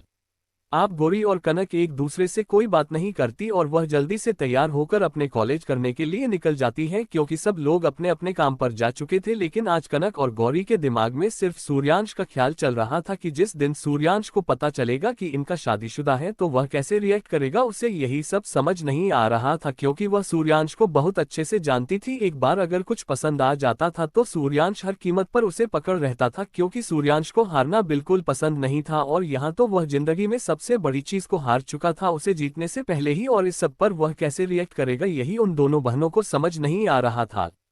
अनिका अपने फ्लैट पर पहुंचती है तो देखी है नैन्सी उसका इंतजार कर रही थी। नैन्सी और उनका दोनों वहां से सीधे अपने ऑफिस के लिए निकल जाते हैं। पूरा दिन आ जाने का इतना बिजी थी कि वह समय का कॉल रिसीव नहीं कर पाई, जिस वजह से अनिका को थोड़ा डर लग रहा था क्योंकि वह समय के गुस्से को बहुत अच्छे से जानती थी लेकिन वह कुछ नहीं कर सकती थी। रात के 11 बजे अनिका अपने फ्लैट पर आती है। वह इतना थक चुकी थी कि उसे इतना भी नहीं बन रहा था तो जाकर कपड़े चेंज कर ले। नैन्सी ने जबरदस्ती उसे डिनर बाहरी कर दिया था, वरना वह तो डिनर भी ना करती। अपने कमरे में जाकर थोड़ी देर लेती है, फिर उठकर वॉशरूम चली जाती है और पानी टब में भरकर उसमें बैठ जाती है। पानी में बैठने के बाद अब उसे अपनी बॉडी थोड़ी रिलीज महसूस हो रही थी, तभी अचानक से अनिका का फोन बजने लगता है। अनिका फोन उठाकर देखती है तो उसे पर समय का वीडियो कॉल आ रहा था। अनिका का समय का वीडियो कॉल उठा लेती है।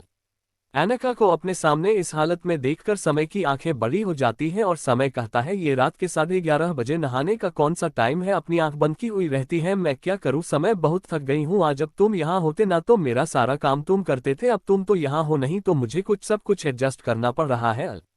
समय अनिका की तरफ देखा है और कहता है, क्यों इतना स्ट्रेस ले रही हूँ, खुद को थोड़ा रिलीफ करो ना। और हाँ, ये फालतू की बकवास करने की जरूरत नहीं है। और इतनी रात तुम ठंडे पानी से नहा रही हो, तुम्हारी तबीयत खराब हो जाएगी ना। चुपचाप से कमरे में जाओ और सो जाओ, मैं सुबह मैं तुम्हें कॉल करता हूँ। अनिका बेमन से उठती है। अनिका को इस तरह अपने सामने देखकर समय की हालत खराब हो जाती है, लेकिन वह जानता था अभी वह कुछ नहीं कर सकता, इसलिए उनके कमरे में जाकर समय की एक शर्ट पहनकर सो जाती है। उसने अभी भी वीडियो कॉल चालू रखा हुआ था। वही समय भी अनिका को देखते देखते अपनी आंखें बंद कर लेता है और दोनों गहरी नींद में चले जाते हैं। नेक्स्ट मॉर्निंग जब समय की आंख खुलती है तो देखा है अनिका अभी भी सोए हुए थी। अनिका को देखकर वह अपना फोन चार्जिंग में इस तरह से लगता है तो उसे अनिका का रूम और अनिका साफ दिखती रहे और अनिका को उसका रूम और उसे कमरे में कुछ भी करता समय दिखता रहे। तभी अनिका की नींद खुलती है। वह सामने देखती है तो समय बिना कपड़ों के खड़ा था और कबड़ में से अपने कपड़े निकाल रहा था। ढीला होने की वजह से उसका टॉवल नीचे गिर जाता है। आंखें बड़ी हो जाती है। अब अनिका का गला सूखने लगता है। वह उठकर बैठी है और कॉल कट करके बाथरूम में जाकर तैयार होती है और वहां से गाड़ी लेकर निकल जाती है। अनिका सूर्यांश को कॉल करती है और कहती है, मिस्टर राणा, मैं एक हफ्ते तक ऑफिस नहीं आऊंगी, आप यह एक हफ्ता मैनेज कर लीजिएगा क्योंकि मेरी मॉम की बरसी है और मुझे वापस जाना है और आप प्लीज ये प्रोजेक्ट डिलीट मत कीजिएगा। बरसी वाली बात सुनकर सूर्यांश कुछ नहीं कहता क्योंकि इस वक्त सूर्यांश खुद इतना बिजी था। एयरपोर्ट आती है, मुंबई के लिए निकल जाती है। वहीं मुंबई में समय जब फोन की तरह देखा है तो फोन कर चुका था। समय को लगता है कि उसका फोन डिस्चार्ज हो गया होगा, इसलिए कट गया। वही समय तैयार होकर ऑफिस के लिए चला जाता है। अनिका 4-5 घंटे में मुंबई पहुंच जाती है। पहले वह मंदिर जाकर अपनी मां की बरसी करती है और फिर शाम को वह समय के घर चली जाती है। अभी तक समय घर नहीं आया था, इसीलिए अनिका अपने कमरे में जाकर बात लेकर बेड पर लेट जाती है। उसे पता ही नहीं चलता कब उसकी आंख लग जाती है। अनिका की नींद खुलती है तो वह देखी है कमरे में समय मौजूद था, लेकिन वह उसे पर बिल्कुल ध्यान नहीं दे रहा था। वह समय को आवाज देती है तो समय पीछे पलटकर की तरफ देखा है और कहता है, मुझे पता है अभी मैं तुम्हारे पास आऊंगा, तुम गायब हो जाओगी, इसलिए मैं तुम्हारे पास नहीं आऊंगा जैसे तुम मेरे साथ इसी तरह रहो। समय की बात सुनकर अनिका हंसने लगती है। वह अचानक से बेड से समय के ऊपर कूद जाती है। समय हड़बड़ाकर अनिका को पकड़ लेता है, लेकिन जब समय को अनिका फील होती है तब जाकर उसे समझा जाता है कि अनिका सच में उसके पास है। समय एकदम से अनिका के होठों को अपने कब्जे में ले लेता है और शिद्दत से उन्हें चूमने और काटने लगता है। अनिका पूरा साथ दे रही थी समय का। नेक्स्ट मॉर्निंग जब समय की आंख खुलती है तो देखा है अनिका अभी भी सोए हुए थी। अनिका को देखकर वह अपना फोन चार्जिंग में इस तरह से लगता है तो उसे अनिका का रूम और अनिका साफ दिखती रहे और अनिका को उसका रूम और उसे कमरे में कुछ भी करता समय दिखता रहे। तभी अनिका की नींद खुलती है। वह सामने देखती है तो समय बिना कपड़ों के खड़ा था और कबड़ में से अपने कपड़े निकाल रहा था। ढीला होने की वजह से उसका टॉवल नीचे गिर जाता है। आंखें बड़ी हो जाती है। अब अनिका का गला सूखने लगता है। वह उठकर बैठी है और कॉल कट करके बाथरूम में जाकर तैयार होती है और वहां से गाड़ी लेकर निकल जाती है। अनिका सूर्यांश को कॉल करती है और कहती है, मिस्टर राणा, मैं एक हफ्ते तक ऑफिस नहीं आऊंगी, आप यह एक हफ्ता मैनेज कर लीजिएगा क्योंकि मेरी मॉम की बरसी है और मुझे वापस जाना है और आप प्लीज ये प्रोजेक्ट डिलीट मत कीजिएगा। बरसी वाली बात सुनकर सूर्यांश कुछ नहीं कहता क्योंकि इस वक्त सूर्यांश खुद इतना बिजी था। एयरपोर्ट आती है, मुंबई के लिए निकल जाती है। वहीं मुंबई में समय जब फोन की तरह देखा है तो फोन कर चुका था। समय को लगता है कि उसका फोन डिस्चार्ज हो गया होगा, इसलिए कट गया। वही समय तैयार होकर ऑफिस के लिए चला जाता है। अनिका 4-5 घंटे में मुंबई पहुंच जाती है। पहले वह मंदिर जाकर अपनी मां की बरसी करती है और फिर शाम को वह समय के घर चली जाती है। अभी तक समय घर नहीं आया था, इसीलिए अनिका अपने कमरे में जाकर बात लेकर बेड पर लेट जाती है। उसे पता ही नहीं चलता कब उसकी आंख लग जाती है। अनिका की नींद खुलती है तो वह देखी है कमरे में समय मौजूद था, लेकिन वह उसे पर बिल्कुल ध्यान नहीं दे रहा था। वह समय को आवाज देती है तो समय पीछे पलटकर की तरफ देखा है और कहता है, मुझे पता है अभी मैं तुम्हारे पास आऊंगा, तुम गायब हो जाओगी, इसलिए मैं तुम्हारे पास नहीं आऊंगा जैसे तुम मेरे साथ इसी तरह रहो। समय की बात सुनकर अनिका हंसने लगती है। वह अचानक से बेड से समय के ऊपर कूद जाती है। समय हड़बड़ाकर अनिका को पकड़ लेता है, लेकिन जब समय को अनिका फील होती है तब जाकर उसे समझा जाता है कि अनिका सच में उसके पास है। समय एकदम से अनिका के होठों को अपने कब्जे में ले लेता है और शिद्दत से उन्हें चूमने और काटने लगता है। अनिका पूरा साथ दे रही थी समय का। समय अपना सारा प्यार एक फीलिंग्स को अनिका के साथ फुल कर रहा था। उसे विश्वास ही नहीं हो रहा था अनिका उससे मिलने राजस्थान से मुंबई आ सकती है। वही समय अनिका को अभी भी अपनी बाहों में ऐसे ही होल्ड किया, उसके होठों को शिद्दत से चूम रहा था। वक्त के साथ साथ वह और भी ज्यादा वाइल्ड होता जा रहा था। तभी समय को एहसास होता है कि अनिका को सांस लेने में प्रॉब्लम हो रही है। तब जाकर समय अनिका के होठों को छोड़कर उसके गर्दन में अपना चेहरा छुपा लेता है। अनिका लंबी लंबी सांसें ले रही थी, जिसकी वजह से उसका सीन तेज तेज ऊपर नीचे हो रहा था, जो समय को अपनी चेस्ट पर फूल हो रहा था। अचानक से अनिका की गर्दन में काट लेता है और कहता है बस ज्यादा मुंह मत करना। अब जाकर आने का कोई एहसास होता है तो वह समय के और खुद से चिपका लेती और कहती है पति हो आप मेरे, ऐसे कैसे मैं आपसे दूर जा सकती हूँ। फिर समय अनिका को खुद से दूर करके कहता है डिनर किया तुमने, अनिका नाम है। अपनी गर्दन हिला देती है उसे। समय कहता है पागल लड़की, सोना ही था तो डिनर करके नहीं सो सकती थी, अगर अभी तुम नहीं उठाती तो भूखी सो जाती, नहीं सो जाती।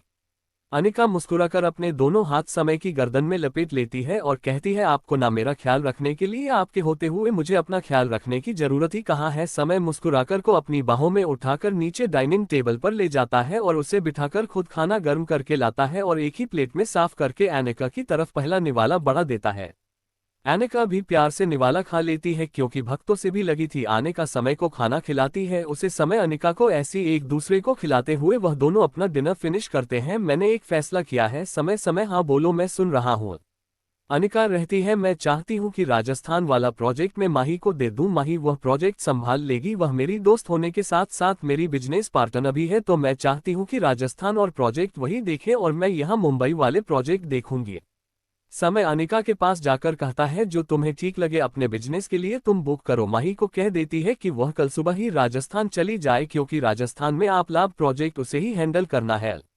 अनिका से कहती है कि वह अभी नहीं जा सकती, एक हफ्ते बाद जाएगी। एक हफ्ते तक अनिका एडजस्ट कर ले क्योंकि उसके मम्मी पापा की एनिवर्सरी है और उसके बाद ही वहां जाएगी क्योंकि फिर वहां उसे आने का टाइम नहीं मिल पाएगा। माही की बात मान जाती है और पुरुषों में से कहती है मुझे कल सुबह जाना होगा, फिर मैं एक हफ्ते बाद आ जाऊंगी, फिर हम दोनों साथ रहेंगे। समय कुछ नहीं कहता क्योंकि वह जानता था बिजनेस में थोड़ा बहुत कॉम्प्रोमाइज तो सभी को करना पड़ता है। इसीलिए वह भी अनिका को लेकर अपने रूम में चला जाता है और उसे अपनी बाहों में भरकर ले जाता है क्योंकि अनिका को फील करना चाहता था। नेक्स्ट मॉर्निंग अनिका राजस्थान के लिए निकल जाती है और वहां से सीधा वह अपने ऑफिस जाकर अपने काम में लग जाती है क्योंकि वह चाहती थी एक हफ्ते में वह इतना काम तो कर ही ले कि वह थोड़ा बहुत माही का लोड कम कर दे। तभी अनिका का फोन बजता है। अनिका देखी है उसे पर दादी माँ फ्रेश हो रहा था। आने का कॉल उठाकर रहती है जी दादी कहिए। दादी बेटा आज गणगौर है, आज के दिन लड़की व्रत करती है, यह अपने पति की लंबी आयु के लिए रखा जाता है। अगर यह व्रत रखना चाहती हो तो रख सकती हो, तो तुम यही आ जाना, यहीं पर सब लोग पूजा कर लेंगे। अनिका कुछ सोचती है और कहती है ठीक है मैं आज जाऊंगी। शाम को ऑफिस के काम से फ्री होकर अनिका राणा महल चली जाती है। जब वो पहुंचती है तो पूरे राणा महल को बहुत ही भव्य तरीके से सजाया गया था। ऐसा लग रहा था आज यहाँ किसी की शादी है, लेकिन अनिका इस बात पर ज्यादा ध्यान नहीं देती और वह अंदर चली जाती है। अंदर सब लेडीज मेहंदी लगाई बैठी थी। तभी दादी कहती है कि करना अनिका के हाथ पैर मेहंदी लगा दो, कल उसका व्रत है ना और मेहंदी आज ही लगेगी। अनिका भी अपने दोनों हाथ आगे करके बैठ जाती है। कनक और गौरी अनिका के दोनों हाथों पर मेहंदी लगाने लगते हैं। कनक अनिका की तरफ देखकर जोर से कहती है आप अपनी मेहंदी में किसका नाम लिखवाना चाहते हैं। अनिका धीरे से कनक के कान में रहती है। समय वही यह नाम सुनकर कनक और गौरी एक दूसरे को देखने लगती है क्योंकि उन्हें नहीं पता था कि समय अनिका के पति का नाम है। घर में किसी ने नहीं सुना था कि इनका ने अपनी मेहंदी में किसका नाम लिखवाया है, लेकिन वही ऊपर खड़ा सूर्यांश ये सब कुछ देख रहा था। उससे लग रहा था कि अनिका ये सब कुछ उसके लिए कर रही है। उसे गलतफहमी हो गई थी जो दादी के बुलाने पर उनके यहाँ एक बार में आ गई थी, लेकिन वह ये नहीं जानता था अनिका पहले से किसी और की हो चुकी है।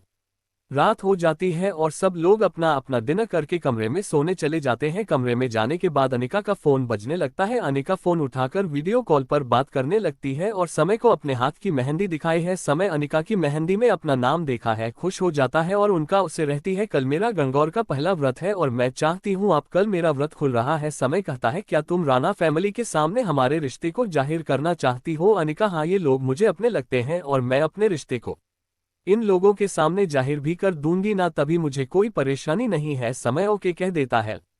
बात करते करते ही सो जाती है। जब कनक अनिका को देखने आती है तो देखी है अनिका का फोन चालू था। जब वो उनका के फोन पर देती है तो वहां एक लड़का अनिका की तरह आंख बंद करके सोया हुआ था। कनक समझ जाती है कि अनिका पति समय है। वह अनिका के फोन को ऐसे ही छोड़कर वहां से बाहर चली जाती है और जब अपने कमरे में आती है तो गौरी कनक की तरफ अच्छी है तो कनक रहती है बस भाई सा ये समझ जाए कि अनिका दीदी उनकी नहीं है, क्योंकि अनिका दीदी अपने हस्बैंड से बहुत प्यार करती हूँ। अभी मैं देखकर आई दोनों बात करते करते ही सो गए थे और एक दूसरे को महसूस कर रहे थे। अब ये तो भाई साहब के ऊपर डिपेंड करता है कि वह कैसे रिएक्ट करते हैं। फिर वह दोनों भी सो जाते हैं। नेक्स्ट मॉर्निंग पूरे राणा महल में जोर जोर से आज के व्रत की तैयारी चल रही थी। पूरे दिन ऐसे ही चलता है। शाम को सब लोग तैयार होने अपने अपने कमरे में चले जाते हैं। दादी का लाया हुआ जोड़ा दादी अनिका को देता हूँ, लेकिन जोड़ा नहीं पहनती क्योंकि समय ने उसको पहले ही एक जोड़ा भिजवा दिया था। अब वह अपने पति का दिया हुआ जोड़ा पहनकर दादी का दिया हुआ। अनिका तैयार होकर जब बाहर आती है तो सबकी नजरें अनिका पर ही अटक जाती हैं, लेकिन दादी का चेहरा उदास हो जाता है क्योंकि अनिका दादी का दिया हुआ जोड़ा नहीं पहना था। लेकिन दादी कुछ नहीं रहती, अनिका को नीचे आता हुआ देखकर ही खुश हो जाती है और अपनी पूजा करने बैठ जाते हैं।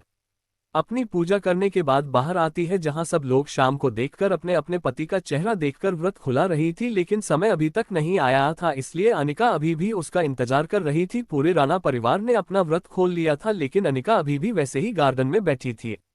सूर्यांश अनिका के पास आता है और कहता है ये लीजिए पानी पी लीजिए, यह मिठाई खा लीजिए, क्योंकि पूजा आप कर चुके हैं तो आप व्रत भी खोल लीजिए। उनका एक नज़र सूर्यांश को देखते हैं और कहती है नहीं मैं भी व्रत नहीं खोलूंगी, लेकिन सूर्यांश जबरदस्ती उसे पानी पिलाने की कोशिश करता है। तभी एक हाथ जाकर सूर्यांश के हाथ को पकड़ लेता है। वही पूजा में आए हुए सारे लोग सूर्यांश की तरफ देख रहे थे। तभी किसी का सूर्यांश का हाथ पकड़ना देखकर सब लोग सत्य में आ जाते हैं। जब सूर्यांश पीछे पलट कर देता है तो उसके पीछे समय खड़ा था। समय को देखकर सूर्यांश हैरान हो जाता है, लेकिन उसे कुछ समझ नहीं आया था। वही समय को आया हुआ देखकर उनका खुशी से समय के गले लग जाती है और कहती है अपने आने में इतनी देर क्यों कर दी। पूरे परिवार को और सूर्यांश को भी समझ नहीं आ रहा था कि अनिका समय के आने से इतना खुश क्यों है। समय और राणा परिवार का एक रिश्ता था जिसके बारे में अभी तक अनिका नहीं जानती थी। मैं जब आ रहा था ना तो एक आदमी का एक्सीडेंट हो गया था, मैं उसे अस्पताल छोड़ने गया, फिर वहां उसका इलाज हुआ, वह ठीक था। तुम्हें पता है उसकी बीवी मुझे भर भारद्वाज दे रही थी और कह रही थी कि मैं जिस भी शादी करूंगा ना वह बहुत किस्मत वाली होगी। सुनकर मुस्कुराने लगती है। तभी आने का समय को लेकर वहां आती है जहां पूजा हो रही थी। उनका समय को खड़ा करके चलने से समय का चेहरा देखकर चांद को देखते हैं। वही गैस देकर सब लोग दंग रह जाते हैं, किसी को भी समझ नहीं आ रहा था। वही सूर्यांश की आंखों में आग जल रही थी। समय की आरती करके उसके पैर छूती है। तभी समय उसकी थाली में से थोड़ा सा सिंदूर लेकर उसकी मांग भर देता है। ये देखकर दादी अपने मुंह पर हाथ रख लेती है और पूरा परिवार शक्ति में आ जाता है, सुबह गौरी और कांच को छोड़कर, क्योंकि उन दोनों को तो पता ही था कि आने का शादीशुदा है, लेकिन समय कौन है ये वह नहीं जानती थी। समय मिठाई खिलाकर अनिका को पानी पिलाता है। तभी सूर्यांश जाकर अनिका का एक हाथ पकड़ लेता है और कहता है यह आप क्या कर रही हैं, यह व्रत कुंवारी लड़कियां अपने लिए करती हैं, किसी और के लिए नहीं। अनिका अपना हाथ सूर्यास्त के हाथ से छुड़ाकर रहती है। यह व्रत मैं अपने पति के लिए किया था और समय मल्होत्रा मेरे पति हैं और अपने पति के हाथों से व्रत खुलवाना कोई बुरी बात तो नहीं है। यहाँ दादी सा आंटी जी सबने अपने पतियों से बात करवाया है। पति सब सुनकर सूर्यांश के ऊपर एक बिजली गिर जाती है। तभी आने का समय का हाथ पकड़कर उसे सबके सामने लाती है और कहती है दादी यह मेरे पति हैं, समय उनके लिए व्रत किया था। मैं यहाँ सिर्फ इस प्रोजेक्ट के लिए आई, वरना मैं अपने समय को छोड़कर कहीं नहीं जा सकती। अनिका के चेहरे पर हाथ रखकर कहता है तुम जाकर अपना सामान लिया, उसके बाद हम लोग घर चलते हैं। उनका हाँ बोलकर घर के अंदर चली जाती है। वही दादी जाकर समय के चेहरे पर हाथ रखकर रहती है। इतने साल बाद आया है। समय दादी का हाथ अपने चेहरे से हटा देता है और कहता है मैं यहाँ आप लोगों के लिए नहीं बल्कि अपनी बीवी के लिए आया था, क्योंकि मेरी बीवी ने मुझे बुलाया था, वरना मैं आपकी दहलीज पर कभी कम ना रखना। मैं उससे इतनी मोहब्बत करता हूँ कि उसके लिए मैं कुछ भी कर जाऊँ, तो इस घर की दहलीज पार करना कोई बड़ी बात नहीं थी मेरे लिए। सूर्यांश भी समय को देख रहा था। सूर्यास्त समय की तरफ देखकर कहता है शादी कर ली, सब कुछ कर लिया, किसी को एक बार बताना भी जरूरी नहीं समझा। समय सूर्यांश की तरफ देखकर कहता है अब मैं आपको क्यों बताऊं कि मैं शादी कर ली, आपको क्यों बताऊं कि मैं किसके साथ हूं। आप लोगों ने मेरी उसे वक्त सुनी थी जब मुझे आप लोगों के सपोर्ट की, आप लोगों के साथ की, आप लोगों के प्यार की जरूरत थी। आप लोग मेरे लिए उसी दिन मर गए थे जब अपने 15 साल के बच्चे को घर से बाहर निकाल दिया था और एक बार उसे वक्त में कुछ भी नहीं किया था। ये बात मैं प्रूव कर सकता हूँ, लेकिन मैं करूंगा क्योंकि मैं आप लोगों को जिंदगी भर दर्द गम और दिल में देखना चाहता हूं। खुद को राजस्थान का हुकुम सा कहते हुए अपने छोटे भाई की सच्चाई का भी पता नहीं कर सके। मैं तुमसे छोटा जरूर था सूर्यांश, लेकिन इतना भी छोटा नहीं था कि मैं खुद के लिए स्टैंड ना ले सकूं। मैं 15 साल की उम्र से लोगों के घर में काम करके, होटल में काम करके अपनी जिंदगी बताई है, और अब मेरी जिंदगी में खुशी की एकमात्र भजन मेरी बीवी उनका है, और तुम्हारी नजर मेरी बीवी पर है। ये बात मैं बहुत पहले समझ गया था। इस नजर को काबू रखो, क्योंकि वह तुम्हारे छोटे भाई की बीवी है, और राजपूतों में तो छोटे भाई की बीवी को बहन कहा जाता है ना, इसलिए तू रहना उसे, वरना आज तक तुमने सिर्फ समय का गुस्सा देखा है। समय समय की मतलब खेल नहीं पाएंगे आप लोग। कनक और गौरी समय के आगे आकर खड़ी हो जाती है और कहती है, आप हमारे समय भाई साहब हैं ना, जिनके बारे में हमें मन बताया था। समय उन दोनों की तरफ देखा है और उन दोनों के सर पर हाथ रख के कहता है, अपना ख्याल रखना, लेकिन मुझे कोई रिश्ता मत छोड़ना, क्योंकि इस घर से रिश्ता मेरा बहुत पहले टूट चुका था।